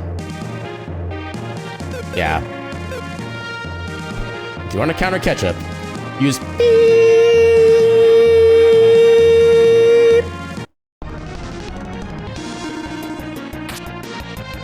If you have food poisoning, just eat more old, rotten, nasty, moldy food.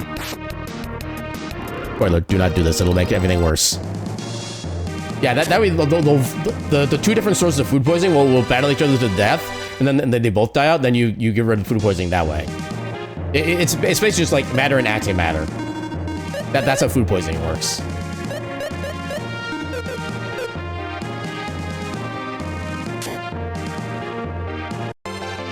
Yeah, fun fact, I've actually experienced food poisoning a handful of years ago. I do not recommend it, because, oh my god, I can't even describe just how bad I felt. Literally the entire day, I was stuck at home. I could not be like more than 5 feet away from the bathroom. And the worst part about it is that I think I'd gotten it from a restaurant I'd gone to with my roommate that same night, because he also woke up with food poisoning the next day. And the next day in question, where we were both sick, was Christmas Day. So both of our plans with family just got thrown completely out the window as a result. Yeah, that was not fun.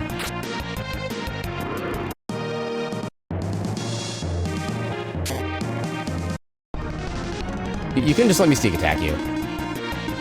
Couldn't let me have a good time.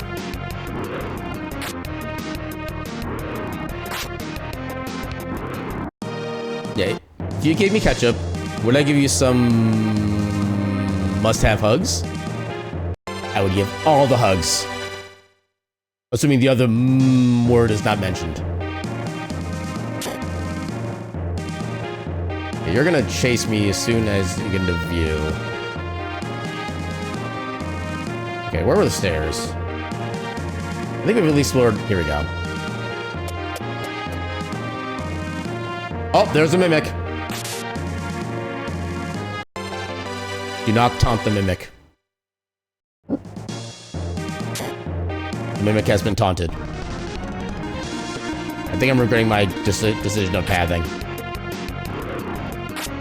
Because the mimics, I think, move 2 spaces for every 1 space that you move. Yeah, so the red ones move. The blue ones stay perfectly still.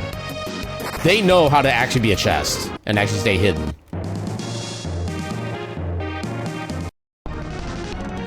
I'm very, very much expecting this to be a dead-end hallway and we have to fight the mimic.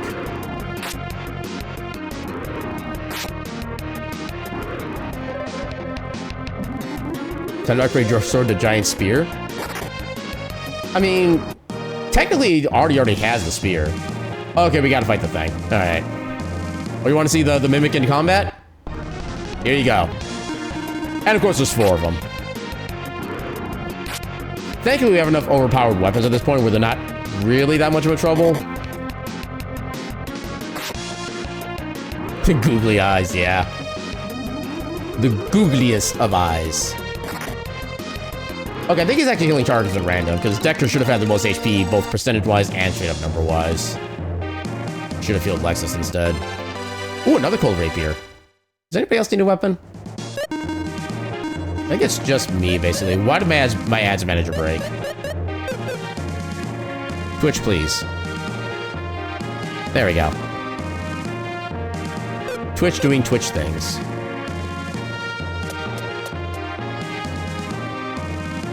Oh, there's another one.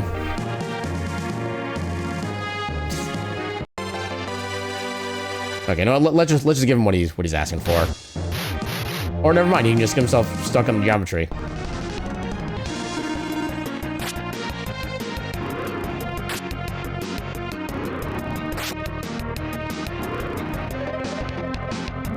Hey, actually healing the right person this time. Let's go. I do wonder if he actually gets like more healing abilities when he like further evolves or anything. Yeah, geometry.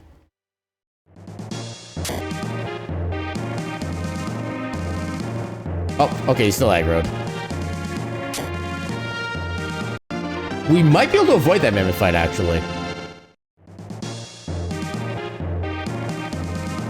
Those are both Mimics down there. There's a lot of Mimics on this floor. Holy crap.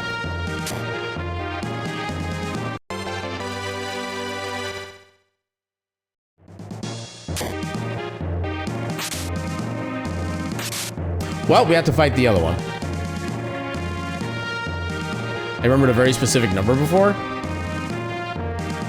Well, apparently I don't remember that anymore. Mimic obsession intensifies. You have mimicked so much, the mimicry is now real.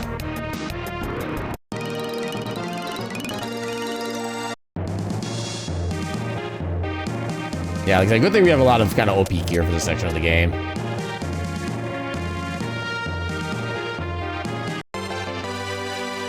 Yay, Pation. A high Pation. Legal in most of the United States. Another door up there. Yeah, it's like Christmas, but every chest is the gold nugget. Well, it's a gold nugget to the adventurers, and then it's a chicken nugget for the mimic, because then they get some food out of it. So cute, you love them.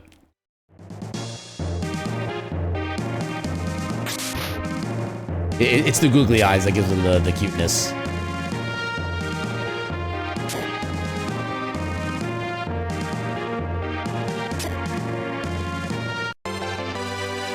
Okay, regain is always nice to have until you get the Valor. That's literally the only way you can revive characters otherwise.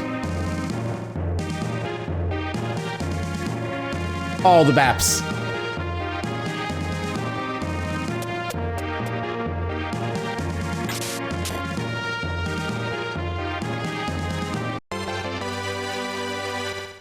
Yeah, there's no way anybody needs that. Especially when we have the Dragon Spear for Artie. Okay, that's how we get back into there. Oh, was there another door up here? Yes, there was.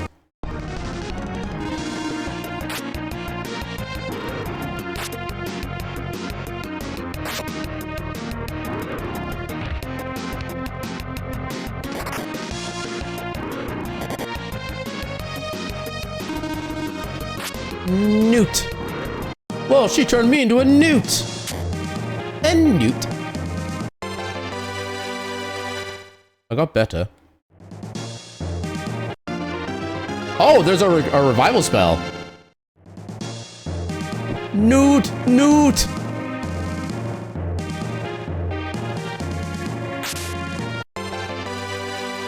I don't think that's part of the one we have. Yeah, we have a cold rapier. I think it's gonna be a lot better for a while. Yeah. Actually, I could start feeding some of the stuff to the Flash. We do have a long knife. We don't have that. So I gotta be careful not to accidentally feed him a blue chest item. Because if we feed a castle monster a blue chest item, we do not get that back. It is actually gone forever. The Flash has been downgraded to Cousin It. I think that's like third cousin twice removed. Or third cousin twice removed. Crap, what's another form of It? Third cousin twice removed that. Was this? I mean, we have 2 Mega Axes and a Gaze Blade. Thunder Axe we don't need. Don't need Staff, don't need Kukri, don't need Robe. I don't remember what items are from blue chests. You basically just have to... So usually most of the blue chest items are going to be the ones that are like kind of the higher strength / higher defense items. So you like usually have more special names, stuff like that. So yeah, kind of... Generally once you see them enough times, and usually the blue chests are kind of rare enough for whenever you see something pop up, you're like, ooh, blue chest. You kind of pay a little extra attention to what those are. And you just have to basically just remember that for a while. Yeah, I think the Crystal Shield... I think this one was one of the, Also, I think Headband is technically a blue chest item, but it also goes as a red chest somehow. So yeah, Crystal Shield and Diamond Ring. All the jewels are from blue chests as well, so we don't want to sell any or feed any of those. Yeah, you can still get some jewel accessories from like enemy drop stuff like that, but those you never keep. It's only specifically just blue chest items. But yeah.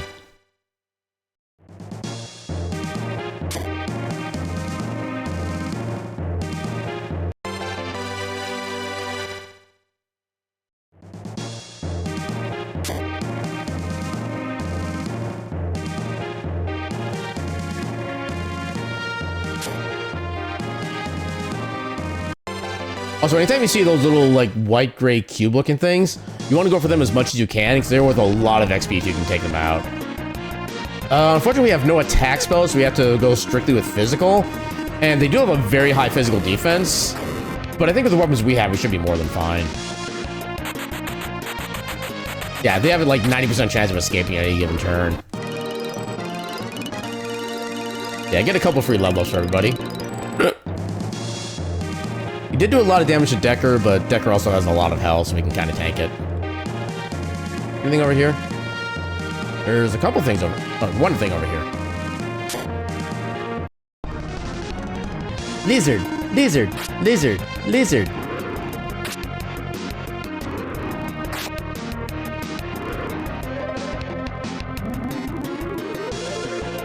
Why don't you kill Lexus? He has the lowest health, period. He's literally in caution. Heal the guy in caution. See, this is why Shag was kicked out of Paladin School. I don't think... Yeah, nobody can equip whips in this party.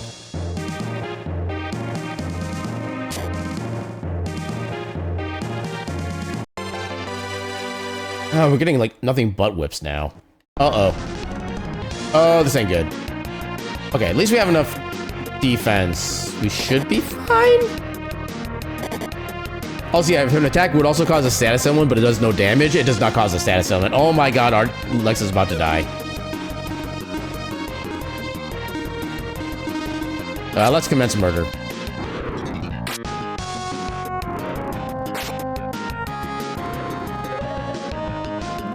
Why aren't you healing Lexus?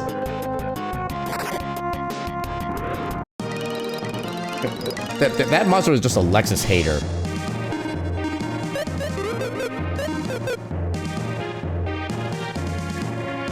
Anything over here? Nope, nothing over there. Oh, dang it.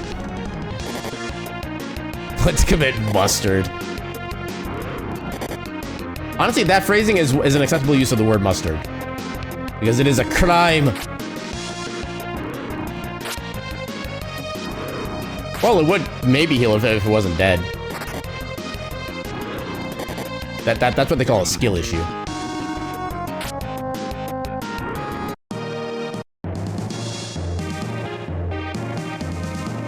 Oh, actually, yeah, right now I actually wanted to heal Maxim instead, because now he's the lowest HP of the group. There are the stairs. Well, first time we've seen one of these rooms tonight. How many of these can we get to without a fight? The monster has more of a skill issue than you do. I mean, we all do have bad days. Just like these chests so far.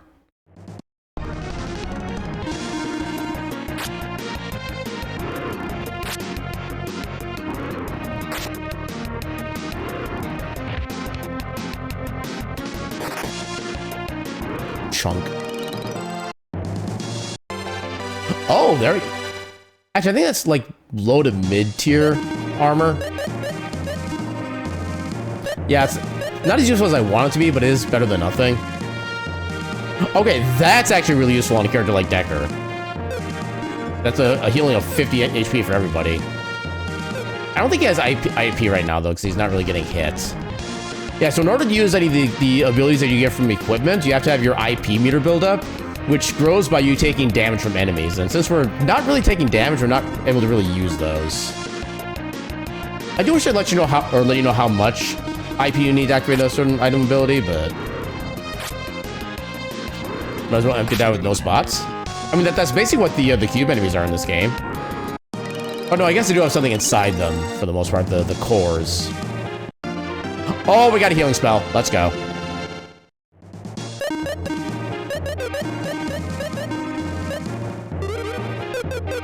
Yeah, good heal.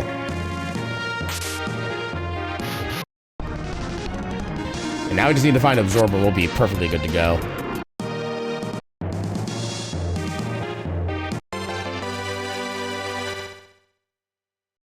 I think we do have a bunch of decent MP recovering items though, so we'll actually still be good for a while even otherwise.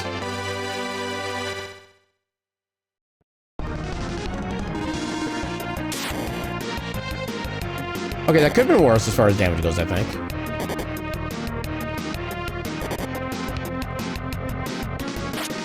Yeah, unfortunately, magic is still kind of strong against Maxim and Decker. I don't think they really have like a lot of magic resistance gear just available in general.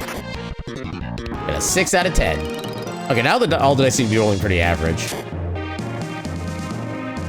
Which I guess is better than rolling low, so we'll go with that. Oh, a little bit of a higher average there.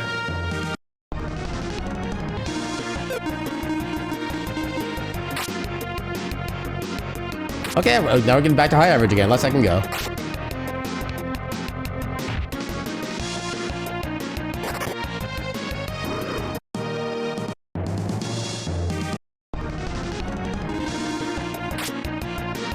And there goes the streak. But it's still 3 times better than a 1. Okay, he's still not healing Lexus. Even if he doesn't need to heal Lexus anymore, I'm still getting annoyed at him.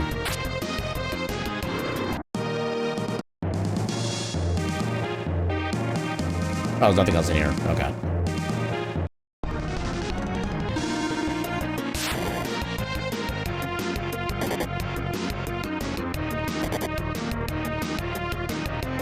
Yeah, it's kind of funny to think that if they were to only target like Decker or Maxim specifically, they'd be doing like almost 80 damage with a single attack.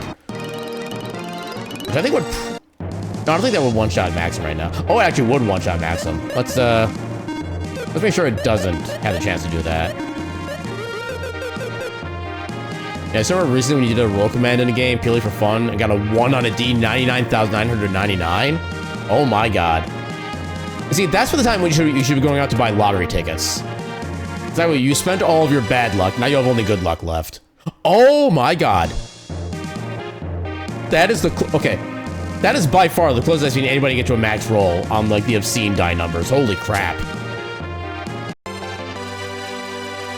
Oh my god. I mean, it's still a good number. Even if it's wrong, it's still good.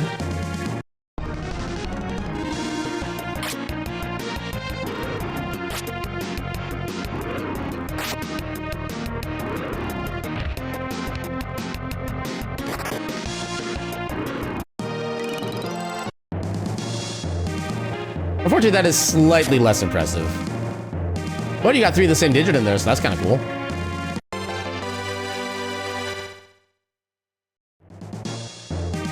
Found the stairs. I think we already mostly found everything here.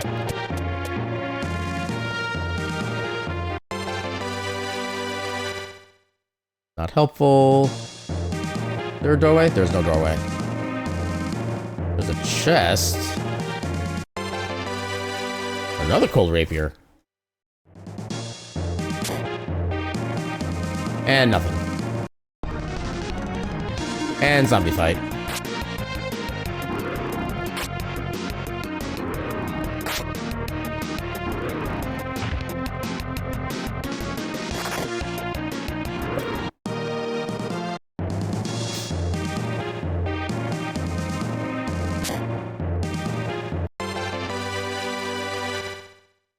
Anything else? Nope. A very disappointing floor.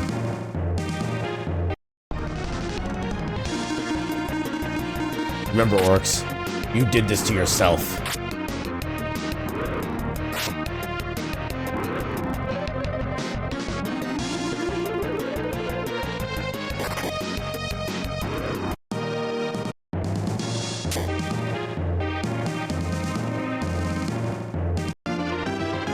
Oh, those two are playing and chasing with each other. That's adorable. Oh, never mind. They're done playing.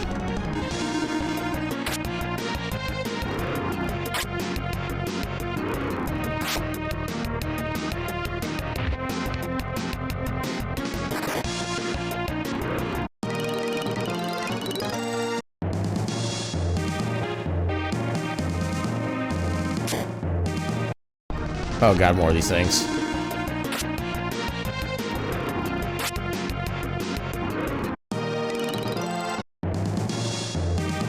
Is there... I can't see yet.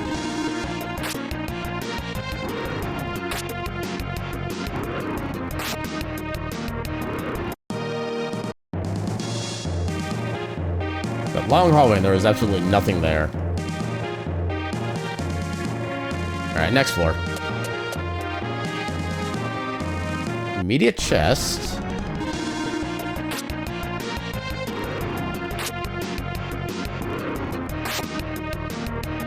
These orcs ain't nothing.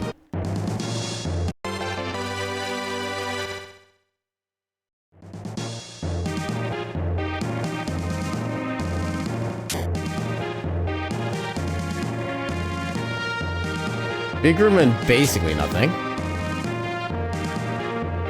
LP is basically nothing.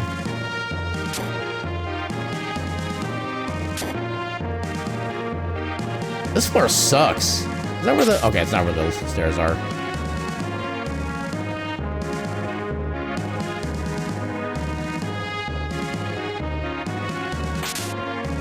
Maybe there's something up here? Oh, hello, there's a lot of stuff here. Now, is any of it good? Press X to doubt. Yeah, unnecessary crit. Uh-oh.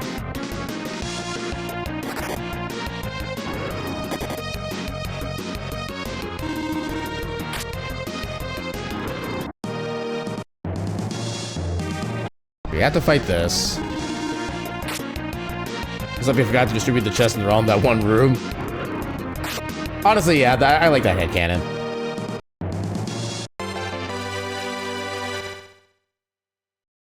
Or it's an entire convention of mimics that got together and tried to do like one big, massive, like sneaky hidey plan, but then they forgot about the part where they're actually supposed to be mimics and accidentally put actual items inside themselves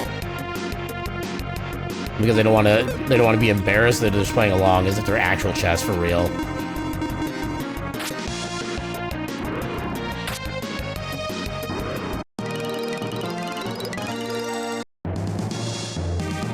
Oh. Okay, just the one.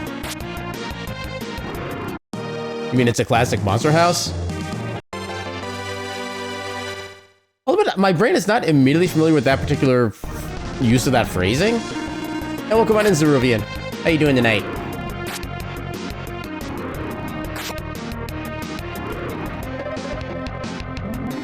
There's a fungus among us.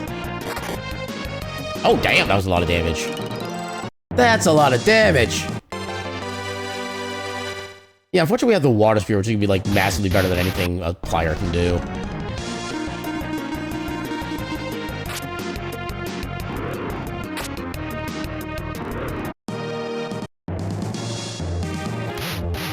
It's going overall well so far. We got distracted for about like 10-15 minutes by just breaking this game with just a simple use of the config menu. We got several characters to become simultaneously dead, 999 hit points, poisoned, and paralyzed. We got the names just swapped around for a while, where Lexus became Elxis for a little bit. And then Artie eventually became Arties. So now Artie's the one selling all the roast beef sandwiches. And yeah, we found a way to accidentally make the game hard reset itself every 3 seconds. Yeah, we had a little bit of fun earlier. Is that better than the Mega Axe? Oh, you can't even equip it. Wait, why can Lexus equip this? Lexus is not a berserker by any stretch of the imagination. I have concerns. Oh yeah, that too. Where, yeah, they needed 17 million experience points to level up to 1. You know, not gonna lie, I kind of want to do like a... I think it technically works off like per action replay for this, but I kind of want to mod in like getting 17 million experience in a single fight just to see what happens from level 0 to 1. Actually, if we have enough time at the end of like this run, I actually might just try to do that. I just remember how to get the code set up with BizHawk.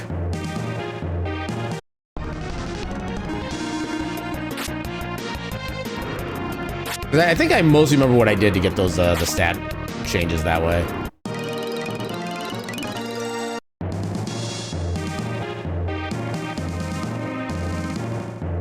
I think that was everything here, yeah. Might be okay. There's stuff down there. This probably just leads to the same hallway. Oh, different actually. Yeah, we get a spell that just happened in Minnesota just yesterday. Yeah, legit. The snowstorm that we got yesterday, I think dropped more snow in one snowfall than we had like the entire season up until up until now, which is kind of funny. Might be a bit of an exaggeration, but it was definitely a lot of snow. Yeah, you're gonna mute off for now? If we're okay? Hope you have a good one, Solace. It's been nice to see you again. Okay, super powerful spell, but we don't have the MP for it. It did? Okay, so it actually... Okay. I do remember if that was actually like an accurate thing to say or not. I just kind of felt like that was the right thing to say. Yeah, I think the Twin Cities got like 14 inches, something like that. You got 2 feet. Yeah, I think it was like, what, the northern parts of Minnesota? I think it got 2 feet, something like that. Or was that the southern part? I forget. Which way do we pick up? Oh, just basic spear. I still love how the basic spear still increases your attack by like 350. Despite it not sounding anywhere near fancy. Meanwhile, in SoCal, 90 to 100 degree heat. I mean, at least it's a dry heat out there, right? Or am I wrong in that one? Well, come on in, Gecko. How you doing tonight?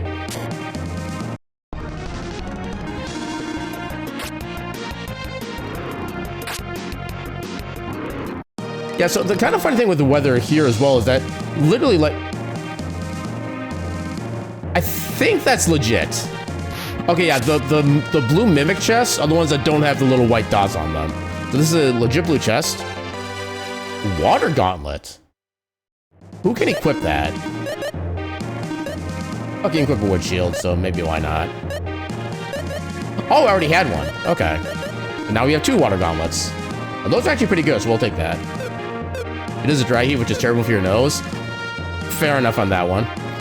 I know personally, I'll take a dry heat any day of the week because this will probably be a slight exaggeration, but I would almost literally die if I had to be like in like humid heat for longer than like 10 minutes. My body just does not handle it well. Yeah, there it's pretty average and quite cloudy.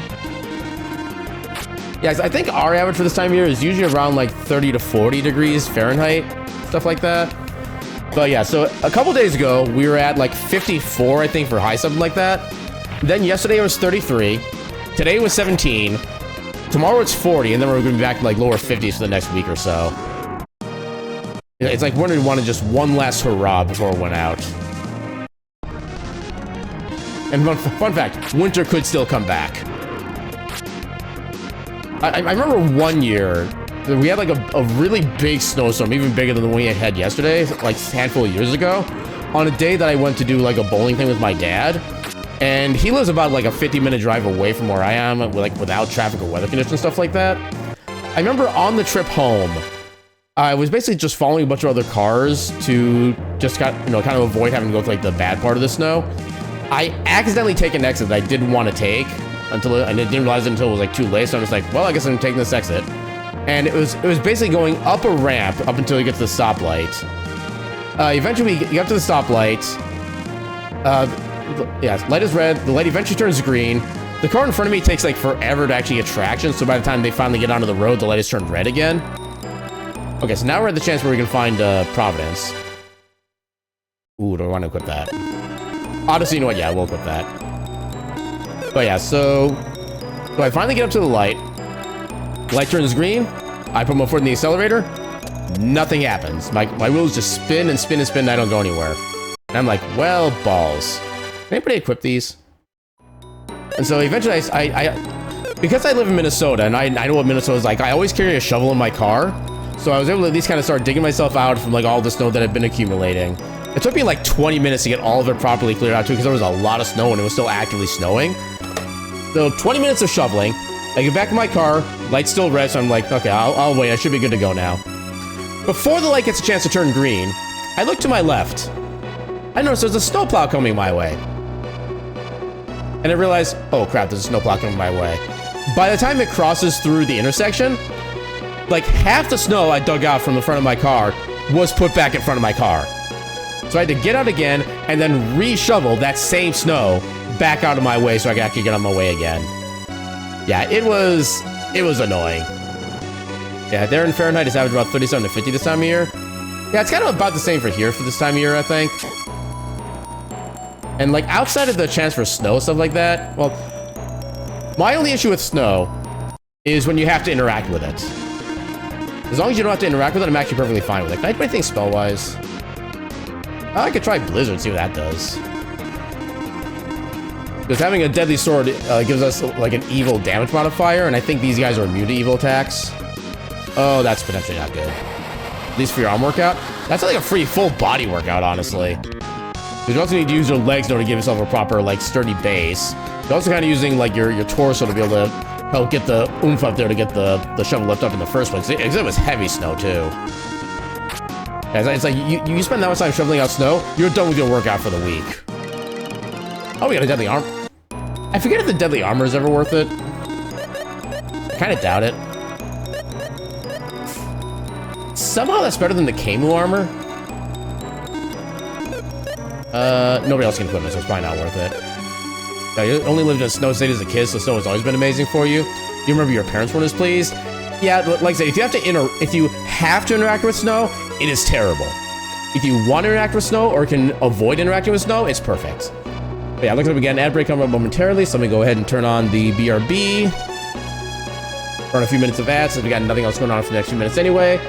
And yeah, when we get back from ads, we shall return with more Lufia 2. And until then, a burb.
And we be back. I see that the box has eluded you once more. One day, I believe, we shall do the thing. Yeah, snow is quite rare here, and even like an inch shuts out a lot of stuff down.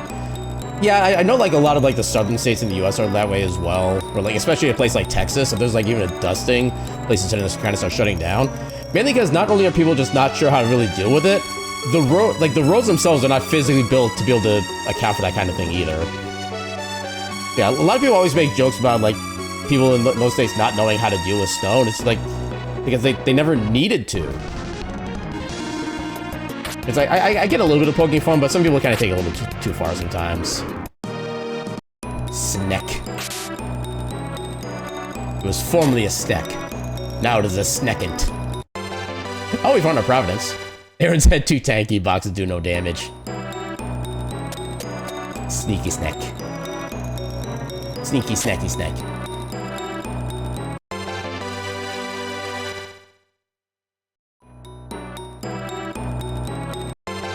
Yeah, I don't think we found any... No, we did find a blue chest, but it was a water gauntlet. I think we already had one of before, but we do have a potential second character to equip it, so I guess we'll still keep that. Yeah, if things start getting hairy, then I'll use the Providence and kind of get out safely. Yeah, PS3, Wii, and 360 is officially retro consoles. GameStop announcement, you're old. We're all old. I mean, what is the consideration, like 15 years old, something like that is when things are considered retro? I think that's like the rough accepted estimate, like 15, 20 years. Yeah, all of my childhood games have been pretty much retro for a long time now already, so doing stuff like that doesn't really faze me as much as it would otherwise, because I've already been in that boat for like ever. I avoid the bee. I can't avoid the bee. I cannot avoid the bee. Yeah, still waiting the day game clubs will be as common as book clubs. I mean, there are barcades out there, and as well as some are... I forget what it's called, but there's actually a place, like maybe 5-10 miles away from my place, where it was like the cat house, something like that. I forget what exactly it was called, but it was something with like a cat theme. They actually do have, it's like a little kind of mini cafe thing. You can actually just play like a whole bunch of different style of retro games too. Like they actually have like physical consoles, cartridges, and everything. It's unfortunate I don't get a lot of chances to go there often because not really a lot of people I know are like classic gamers in that sense, but it's a really cool concept. It was a nice cozy little place too.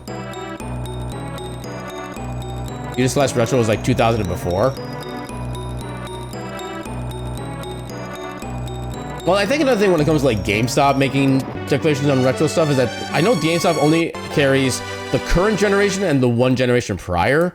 But I think just anything that goes beyond that particular scale, I think that would just immediately count there as retro. So you might want to maybe consider that as a note for their perspective. I mean, like how you have people doing the weekly book club where they all read a book and talk about it, etc. But want to see that for games. So the practical issue I see with that is that even like the bigger books, they can take like maybe like a day to kind of go through if you like really settle down and play it. There are some games you have to play them for like weeks on end if you want to actually fully beat them, and because people would have like different skill levels to be able to play at their own pace, yeah, there'd be really no consistent way for you to be able to make sure everybody could act, unless you did like a monthly gaming club. See, that actually might be more viable, especially with like certain kinds of games. That's actually not a terrible idea, honestly. Just change the time frame. Although I guess like depending on the game, or if it's like a short game, like if you want to do like the original Punch-Out for NES, that could definitely be part of like a weekly like game series or game club series. But then if you do stuff like, you know, Final Fantasy VII, especially the remake series, the remake series would be like a yearly club at that point. But yeah, gaming club, you just get everyone to play Dragon games. I'd be down for that. Oh, blue chest. This is my boom turbine. We can equip that. Oh, I have a jet helm. It's not as big. Actually, I get Lexus more agility. It's not really that much more. But you're also in the front, so you're doing more theoretical damage. Thunder Turn. Okay, that reflects thunder attacks. Oh, it's literally the same thing as Aqua Helm, basically. Okay.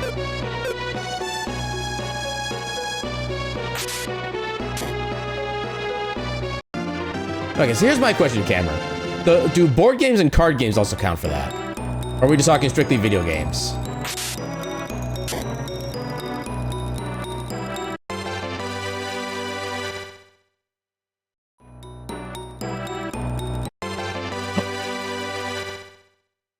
I always forget if Lucky Blade is actually a good weapon or not.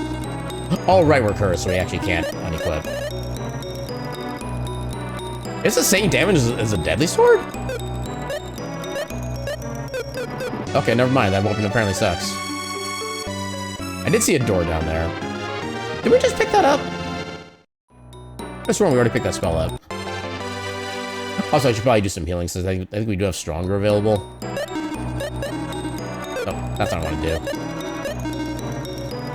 Yeah, select everybody. Yeah, that should be good. Yeah, we're thinking video games, but the other could count. They have to have or basically have dragon protagonists. So I know there's a card game that is actually kind of based off of like the D&D universe is called 3 Dragon Annie. It is an amazing game that I do recommend if you haven't heard of it before. It's kind of like it's basically like a trick-taking dragon-based game because pretty much all the cards you play with are either like the good dragons versus evil dragons and even some like neutral dragons, stuff like that. And they also have like various mortals with like random special effects, stuff like that. You're always looking for the original 3 Dragon Annie. I have a friend who actually still has a like 95% good quality base game of it. You can only find the second print, Emperor's Gambit. I thought Emperor's Gambit was the name for the expand or the. Is it what would it be called? Expansion for a card game? Yeah, I thought that was the name for the expansion of like the first edition. Or was that, maybe that was a different name. I forget at this point. But yeah, my friend also has the expansion for the first game as well. Oh, you can't really do anything here. You don't really act very fast either. You know what? You're ready to heal the 3 of us. I think you have a strong weapon to begin with, so let's do this. Yeah, Emperor's Gambit is fully playable on its own, but functioning as a companion for the first print. I suppose, yeah, it does have the right number of cards in it. I just never really thought of that as its own standalone game for whatever reason. I know there's a whole bunch of different like predetermined setups you can have for 3 Dragon Annie. I know one thing that my friends and I usually do is we just like, depending on how many people we have, you can pick like so many dragons for each person, stuff like that. And the 2 dragons I always pick when I have both decks available is the Copper Dragons and Shadow Dragons. Because chaos, chaos, chaos! The same purpose with different cards. Yeah, I just never really, like... I guess I never really fully thought of it actually having, like, the same number of cards until literally just now. Just by having kind of known that. I don't know, my brain is weird sometimes with things.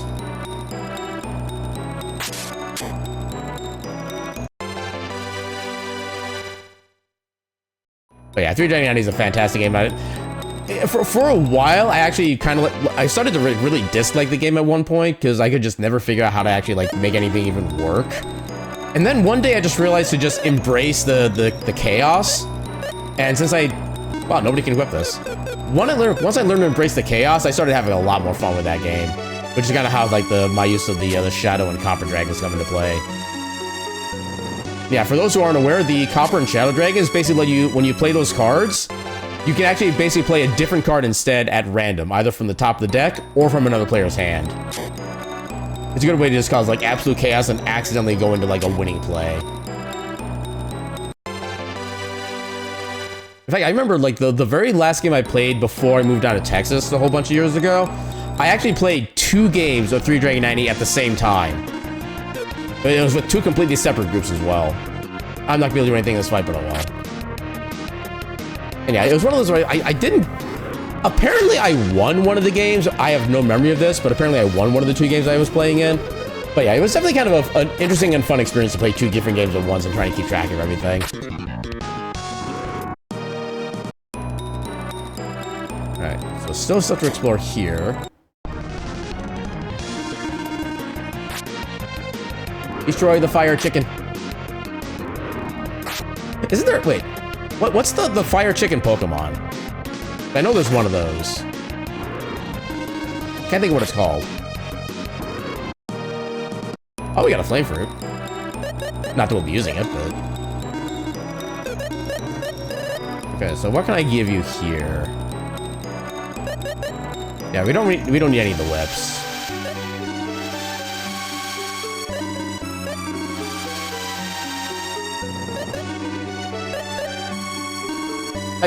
You just asked for a bronze sword, then you yelled at me about it. Ungrateful little bastard. Torchic? Doesn't sound familiar, but I'll take your word for it.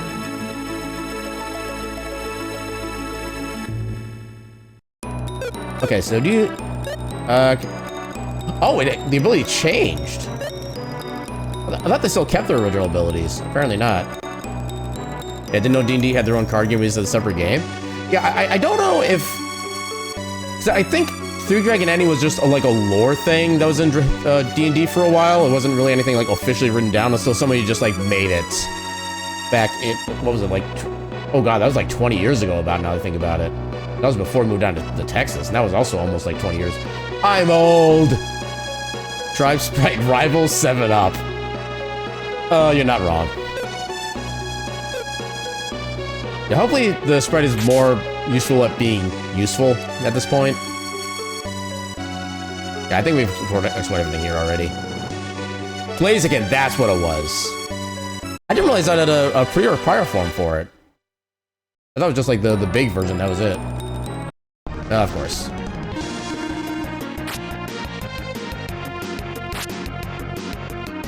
Oh, okay, so now that I'm actually thinking about the terms, I definitely see the pun in Torchic now.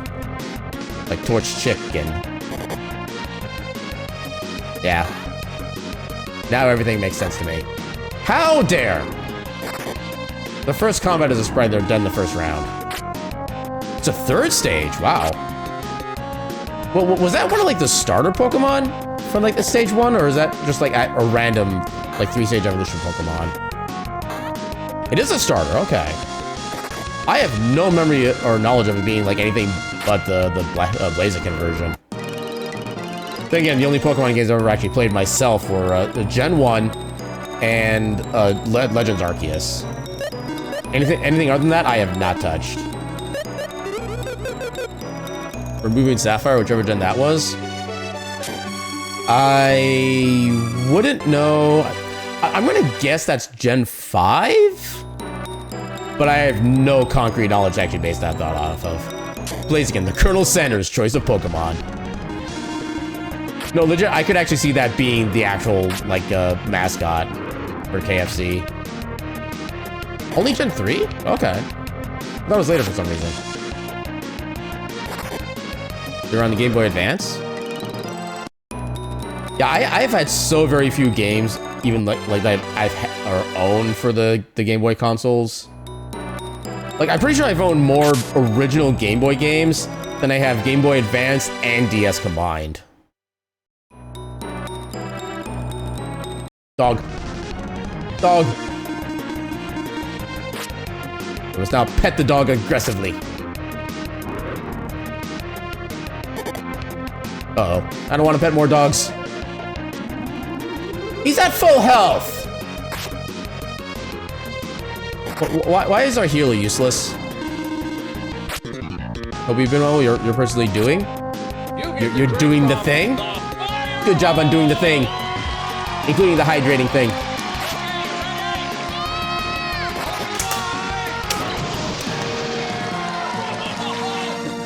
Thank you for the hydrate. You're doing not the best? I offer all of my vocal hugs. In fact, I'll even add on to that by doing an official hug.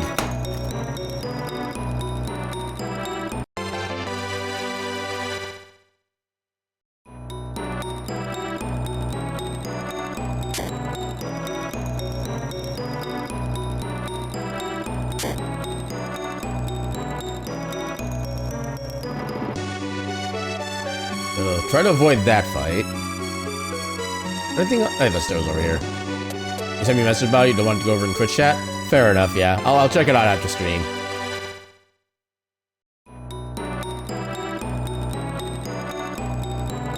Yeah, hopefully whatever's going on gets itself resolved sooner than later. I always forget if this is a better weapon or not. Right, I can't unequip things anyway.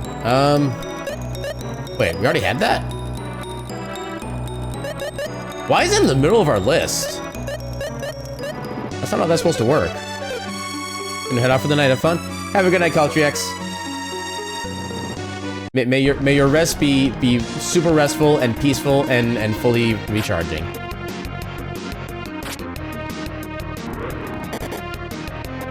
Okay, you're actually really hurting. I don't like that. The fact that you're actually hurting Decker is more concerning.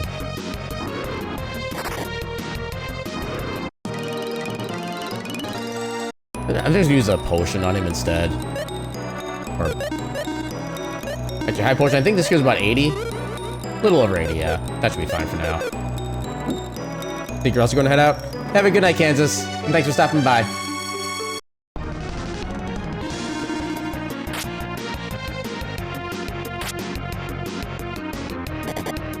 Decker getting decked. Sounds about right.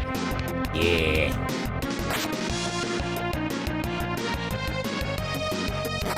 What do you mean they're both defending? I mean, not that it helped them, but... Oh, that one's still defending, I think. Ow! Oh god, that paralyzes too.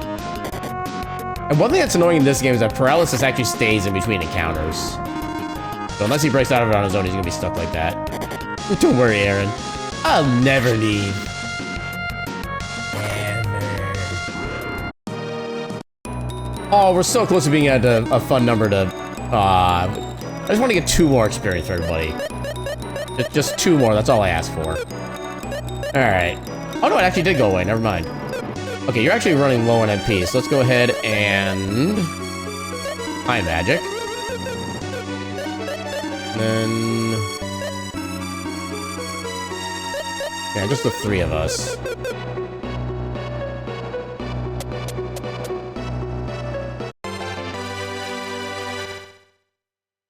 I'm pretty sure we've already got better armor for everybody at this point. We can't equip that, we already checked that earlier.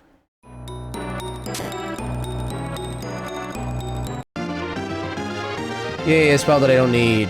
A lot of doors here. And of course some of them just lead to the same spot. Is there anything... Okay, there are the stairs.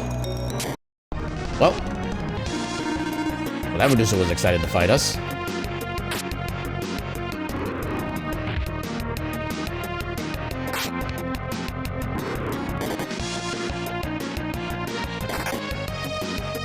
Eat him.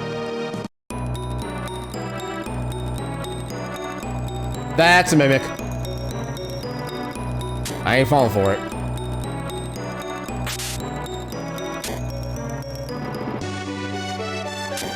Yeah, I think technically they're more like antler dragons rather than full dragons, but yeah, I do like the little armor that they have.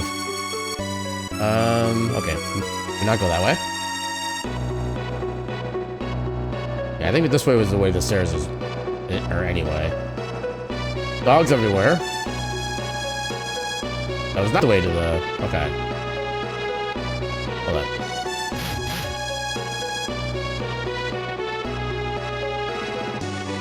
Where was the... You prefer the Anther Dragons? Heck yeah.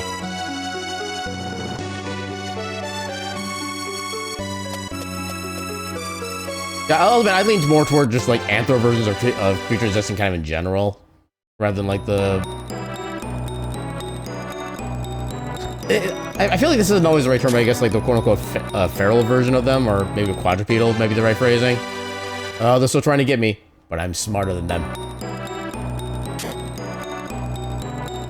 Yeah, those blue mimics are the ones that will absolutely mess you up. So yeah, you better off just to don't. Nothing there. Big empty space. Okay, now I wish I hadn't equipped the Deadly Sword, because I can't get it off. Unless I picked up a Curse Lifter out of nowhere, but I don't think I did. That would definitely show up earlier on, yeah, I didn't. What can we at least skip here? Let's get you some more health. This one actually increases guts. Yeah, it doesn't really matter who gets that, honestly. No other stat buffing items. Okay.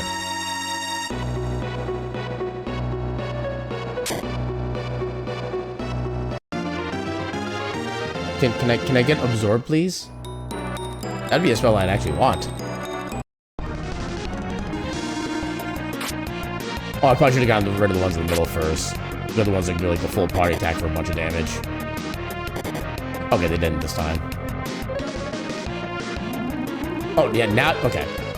It took an hour, but now they healed Lexus when he wasn't the one that needed healing.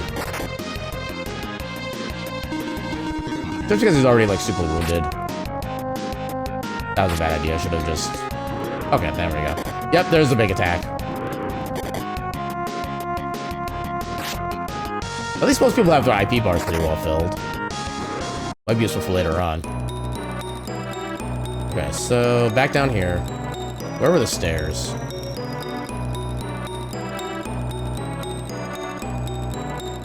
Have I actually seen the stairs yet here? I don't recall if I have.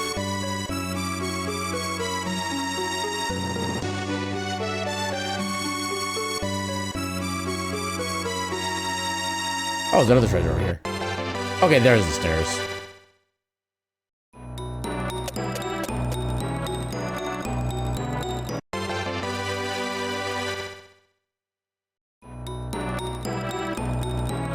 Loot. More swords I can't equip. Dang it.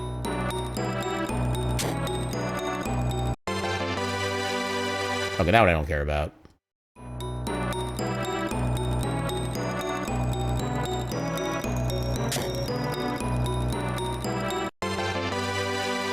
I mean, regains are okay.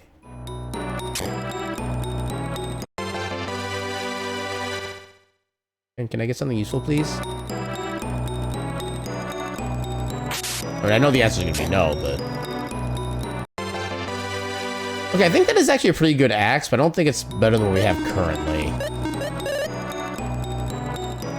Yeah, it is a good axe. Also, I love how Rainy Axe is one of the better axes in the game. In its description, an axe. Just no detail, just an axe. Enjoy. At what point does a long knife stop becoming a knife and start becoming a normal sword? If I remember correctly, like historically, they're kind of treated about the same, honestly. Where like the difference is really just like in name only. Straightforward and direct, no wonder it's effective. Why do they spell axe like that? Is it a translation thing? I mean, to my understanding, both versions of axe are considered basically accurate. I think that there is some kind of like regional differences between how each like different places spell it, but that's kind of about it. But yeah, they're both perfectly fine as far as like general usage goes.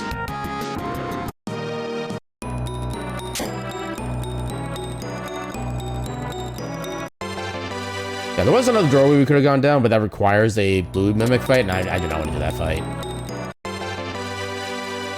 Because the blue mimic fight occurs if you just appear Where are the stairs? Who's on the stairs? I think the goblin's on the stairs. Yeah, the goblin's on the stairs.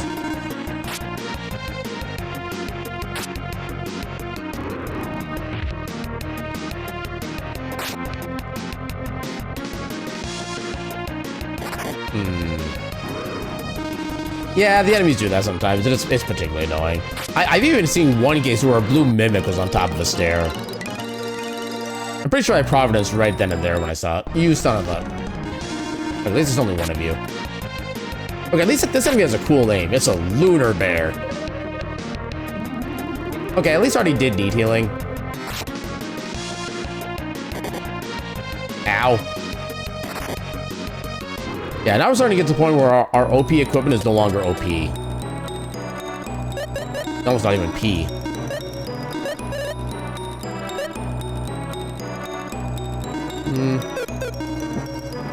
Yeah, I like that ability too much.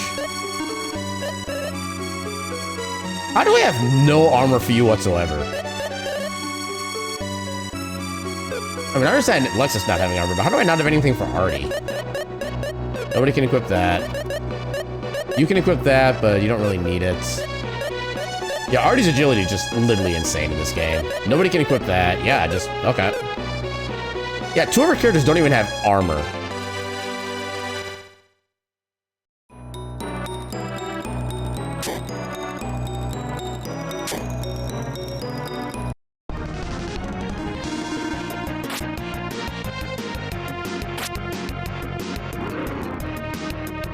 I could really... Oh! I actually did decent damage. How dare you heal? That's illegal. Okay, search for it. Seems like Axe is currently the overall more popular one, with AX being only more popular for a bit in the US. Yeah, I've seen it like go back and forth between like various games over the years and decades, so as far as I'm concerned, they're both like 100% acceptable. I mean, I guess Axe with an E just kind of sounds more formal, I suppose. Actually, only 2 people can actually have the MP for spells. Let's just do a relatively low-level spell. Okay, one of them stayed. Perfect. And we got to keep our capsule monster with us, so they'll actually get experience too. 11,000 experience.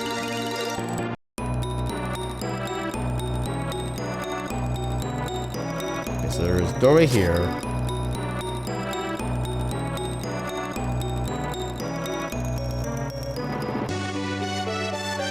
Ooh, another one. But I guess I have Gale for you. We'll use that. Use it again. Actually, you know what? You kind of need to save your MP as more emergency stuff, I think.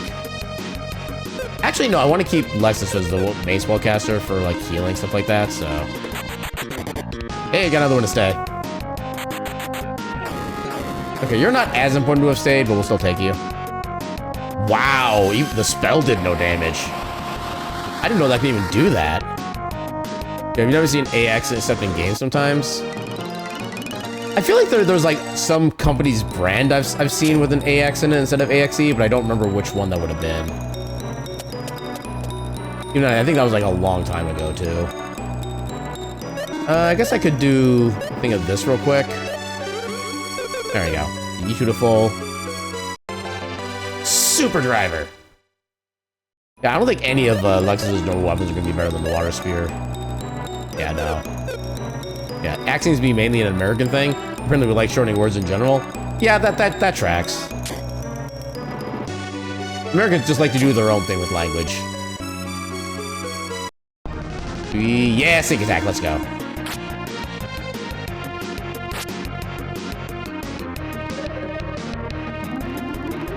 Okay, Lexus actually needed healing the most. Good on you, Fairy.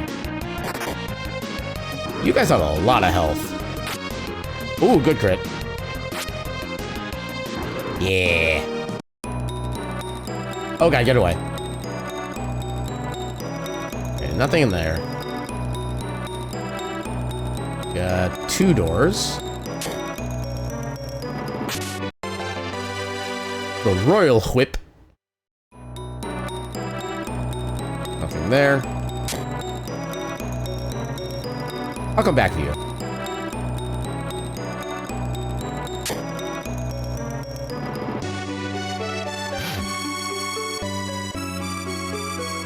Okay, there's another door. Okay.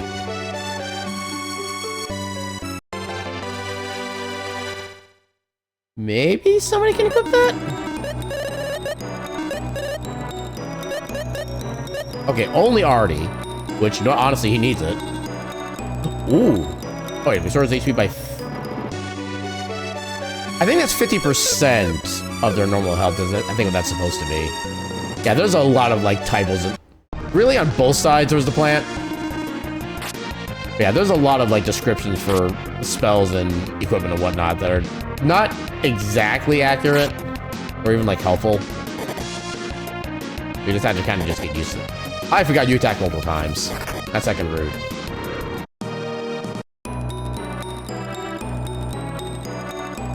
Oh, but was that the same one? How was he still moving when I was technically off screen? seems weird. On a side note, jumping into a Google rabbit hole, you randomly discovered Lufia had a remake on the DS. Which Lufia? Because there are...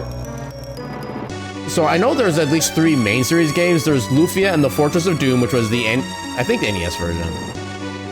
Or was that still Super Nintendo? Curse of the Sinistrals. Yeah, is that a remake of 1 or 2? With 1 being a Fortress of Doom, and the second one being the... Wait, no. So I think the first one would have been Return of the Sinistrals, and then the second one was Rise of the Sinistrals. So the second is actually technically a prequel. Yeah, this is 2. This is the second game in the series. Because the main character is Maxim. Okay, so it's Lufia 2. Okay, I did not know they actually did a remake for Lufia 2. I'm suddenly curious about that. I'm assuming they fixed like a lot of like the bugs and the translation errors and stuff like that. Give him a leather jacket. I think in some of the initial artwork for the game, I think he does have like some kind of leather jacket normally. Actually, I'm gonna look that up real quick because I want to confirm myself. Lufia 2 Maxim artwork.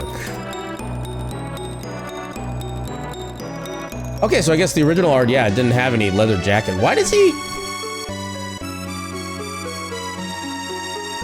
Hold up. Maxim, Curse of the Sinistrals.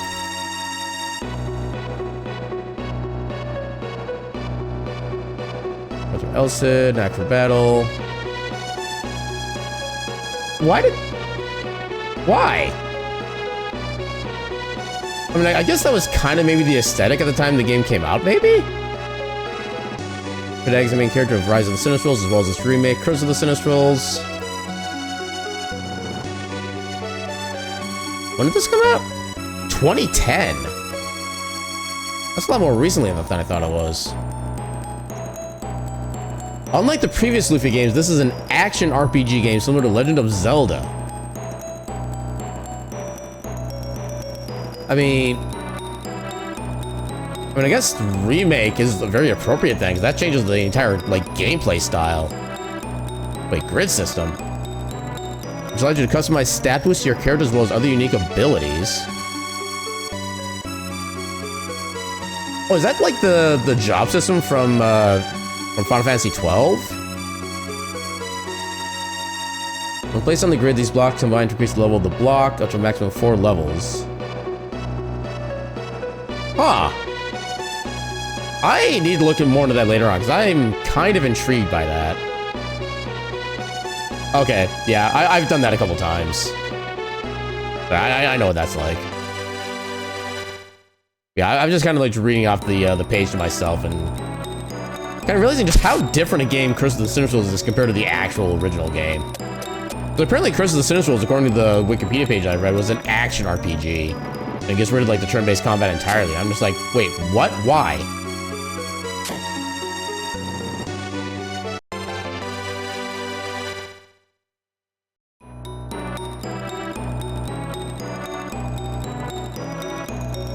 Okay, try to not...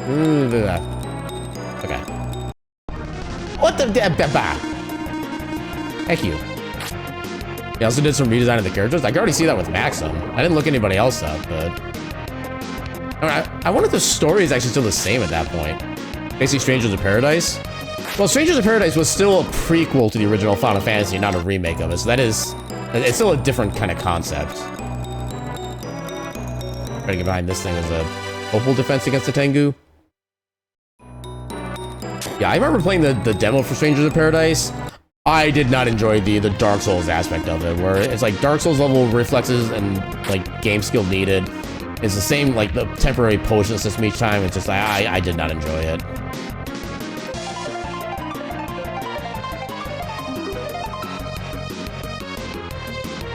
Ow! You leave! Rude! Yeah, already doesn't have the MP for the, Wait, have we found Valor this run? I think we only have Stronger. What do you mean? Oh, you must be... Are you immune to dark element? That'd be news to me. Ow. Yeah, even as a prequel, you feel it's more so far away from the original Final Fantasy that you think it's still think it's different? I mean, in that regard, I definitely 100% agree with you, yeah. I don't want to do these two.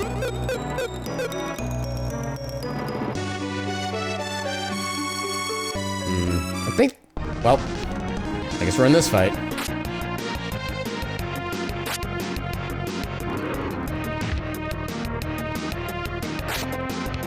Now, I think another thing that kind of took me out of the idea of Strangers in Paradise as well is that, you know, the main character is like super dead serious, and everybody else acts just like a random like anime character, like hyperactive, happy-go-lucky, stuff like that.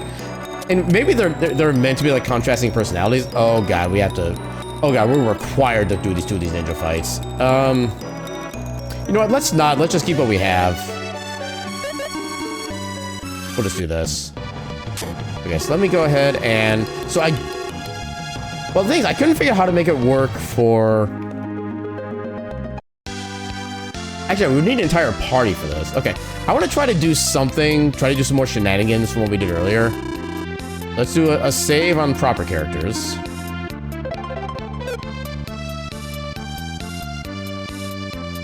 And yeah, one thing that's noteworthy as well is that in the ancient, the gift mode / ancient cave mode for this one, there are actually no random encounters up in the overworld here. You can walk here for literally hours on end and never get into a random encounter. You can never actually level up your quote-unquote base characters. Okay, so I want to see what happens. But I need to figure out how to make a character dead when doing this. Oh, that was not what I wanted to do. Okay, I did the wrong one. Try that again.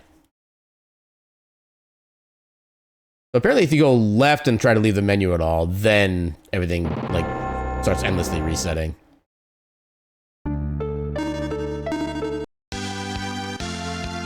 Okay, so okay. So I know how to do the name glitch at least.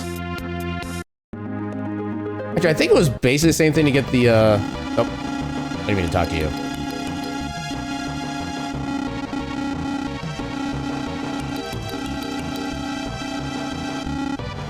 There we go. Okay, so try shenaniganing. Okay, there's Lexus.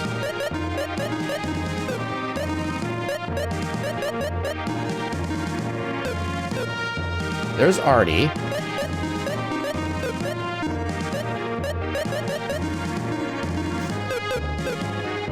There's E. Dakar. Now he's just straight up dead to start with. And Aaronrer. Aaron's. Aaron? Aaronrer. Aaron's. Hey, we got Artie's back.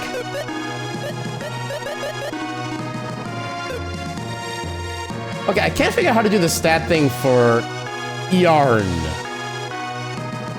Oh, it is actually just an E that gets added on. Okay. I thought it was actually, like, moving. Okay, interesting.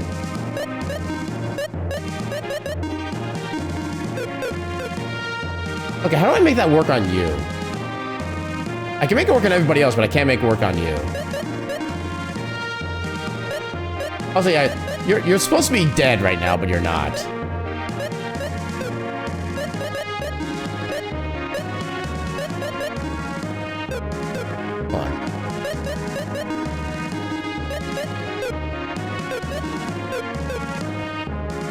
Can I not do that to my main character somehow?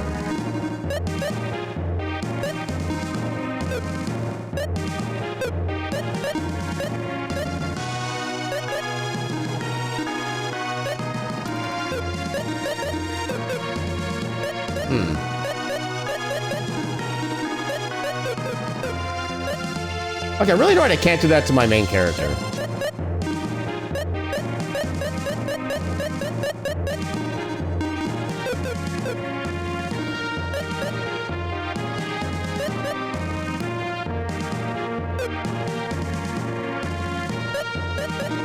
Yeah, I can do it to everybody but... Okay.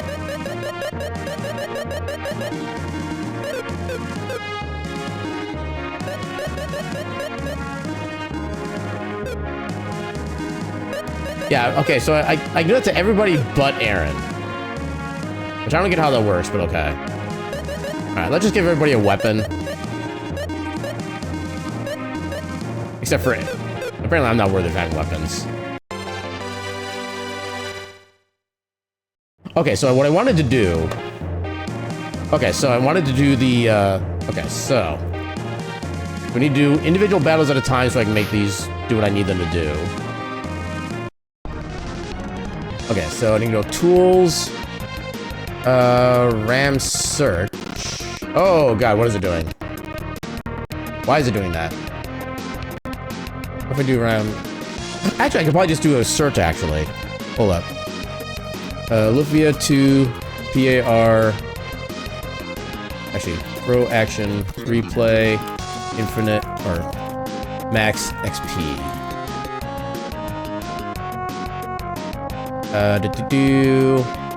Red Jelly's good over... Red Jelly specifically, that's odd. XP.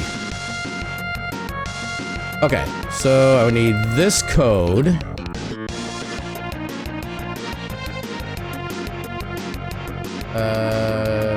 Actually, which... cheats. Wait, why are these active? Why do these exist? Okay. Okay, so... Big XP. Make sure I got the right things. Hold up.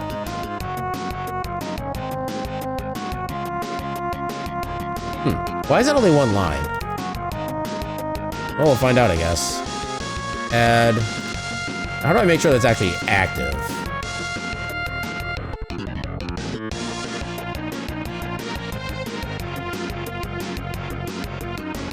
How do I know it's on? I actually don't know how to know this is on or not. Yarn is slowly becoming your new favorite, Aaron. Yay, shenanigans. Yeah, I don't know how to tell if this is actually active or not.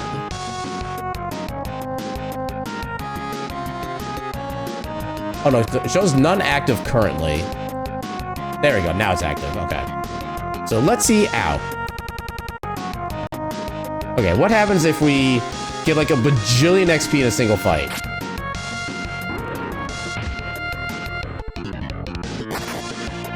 We'll also have to see how much XP we actually do get from it.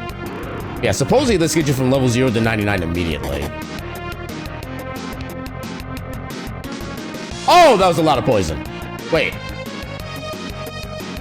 Wait, they're still alive.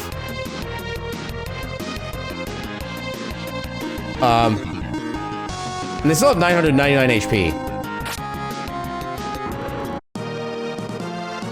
Okay, that's almost about what we needed for, okay.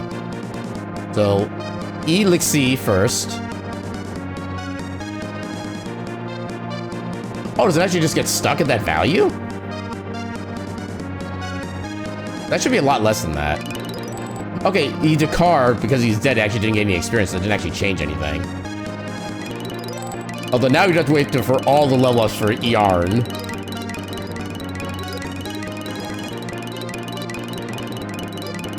Let's just fast forward through all this.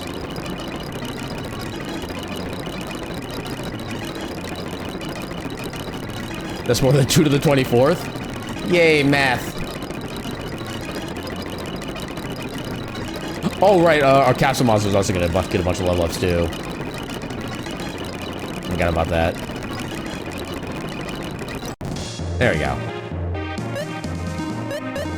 Oh no, we're almost about to die. Oh, our current XP actually caps out at 9,999. Okay, so yeah, we should be, with one more fight, we should be able to get the...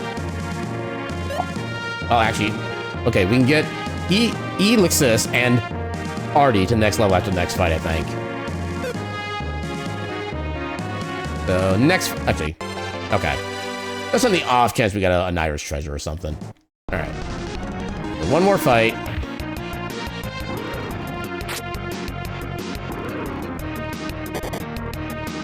Okay, I'm gonna watch their poison ticks. Oh, never mind. No poison. So what happens when they level up?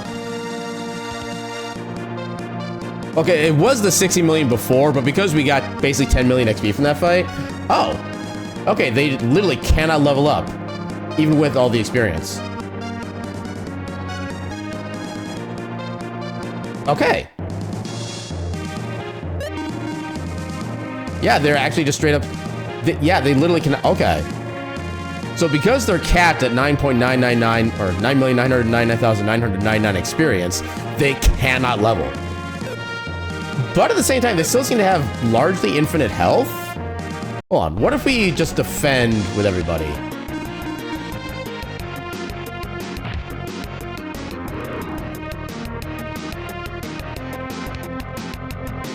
Okay, already took like 500 points of poison damage.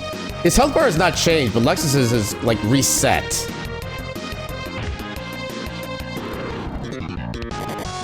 Also, our Castle Monster is level 99. He's only doing like 37 points of damage.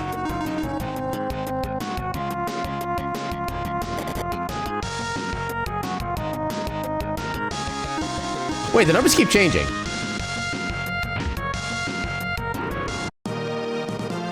Hold up.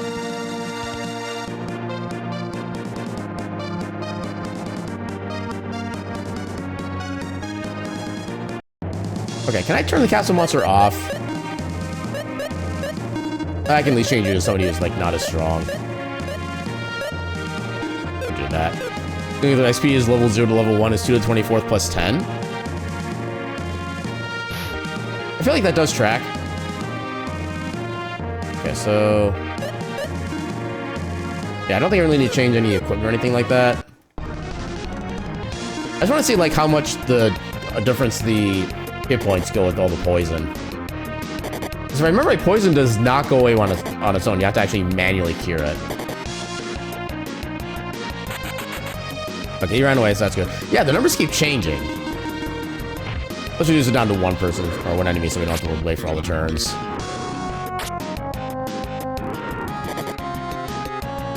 Okay, so now they're all currently showing max health. Okay, now, what is causing, like, certain health bars to go down at certain points?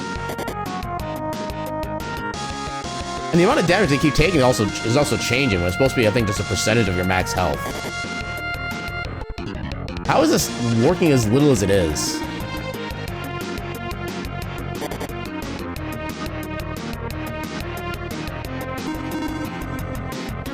I'm pretty sure poison doesn't do random damage normally.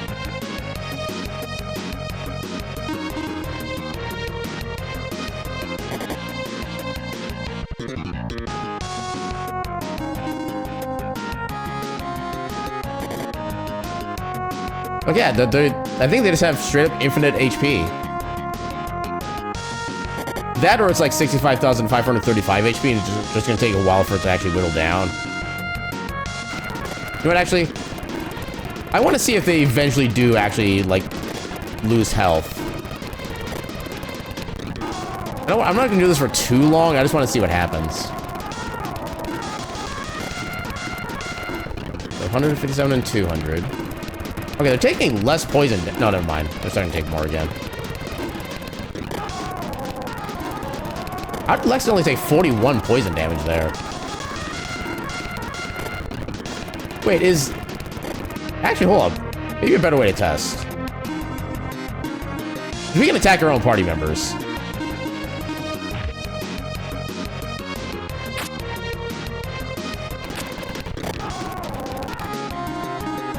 Okay, now he has a limited number of HP. Can we actually still take him out? Okay, they can still die. Their hit point is not infinite. Wait. Okay, it just goes to an alive party member if I do that. Oh, I didn't mean to do that. Oh. Okay, so yay shenanigans. Yeah, I'm gonna turn that off before I forget. Nice, I don't want that to accidentally pop up next time we do this. But, okay, so we already did say, so really no need to, get top 10 stable games. I mean, the game hasn't crashed. So you can give it credit for that much at least. It's actually just kind of amazing how much you can do the game and have it not crash on you, honestly. I mean, you can hard lock with the reset glitch, but the game doesn't necessarily crash outright, which a lot of games don't really crash from back in the day. They made really sure about make sure that the games don't do that, but yeah, there's still some shenanigans you can do with these. But anyway, with that, let's go see who we can... What the hell are you fighting? I barely looked at somebody's stream for like a second. I'm already kind of curious. Just make sure. What else? Okay, I see somebody going live that I do not get a chance to see a lot of. Anybody else? Yeah, let's go give Tenchu a raid. I feel like it's been a while since we've hung out with them. They're playing some Hollow Knight Silk Song right now, and I have no idea where they are. It looks like they're fairly early on. They don't have like a lot of health or anything like that. But I feel like this should be relatively spoiler-free at this point, given how long the game's been out. I'm sure everybody else has like played it to death already.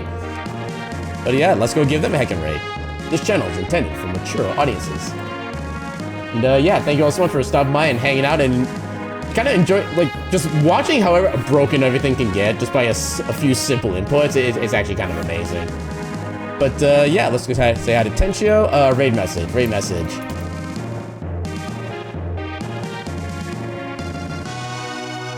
Game is... But we'll just do this as our raid message. We'll have a little bit of fun. Like, yay, this game is broke as all hell. It's basically just how easy it is to do these shenanigans too. Because yeah, I don't really, I'm assuming they did some bug testing, but probably just not enough. But yeah, so we'll be back tomorrow with more crosscode. It'll be the beginning of the end of the beginning of the end. I think we're finally about to approach the actual, like, the final portions of the game, so it's gonna be kind of nice to actually see the culmination of all the story points up until now. Then yeah, more Heritage speedruns on Thursday, and then we'll do a scene demos tour on Friday, because I got plenty of demos already built up at that point. We might maybe get another couple more before Friday. But yeah, so that's gonna be the plan for this week. Let's go say hi to Tenchio, and with that, I shall bid you all a good night, and your cat meme.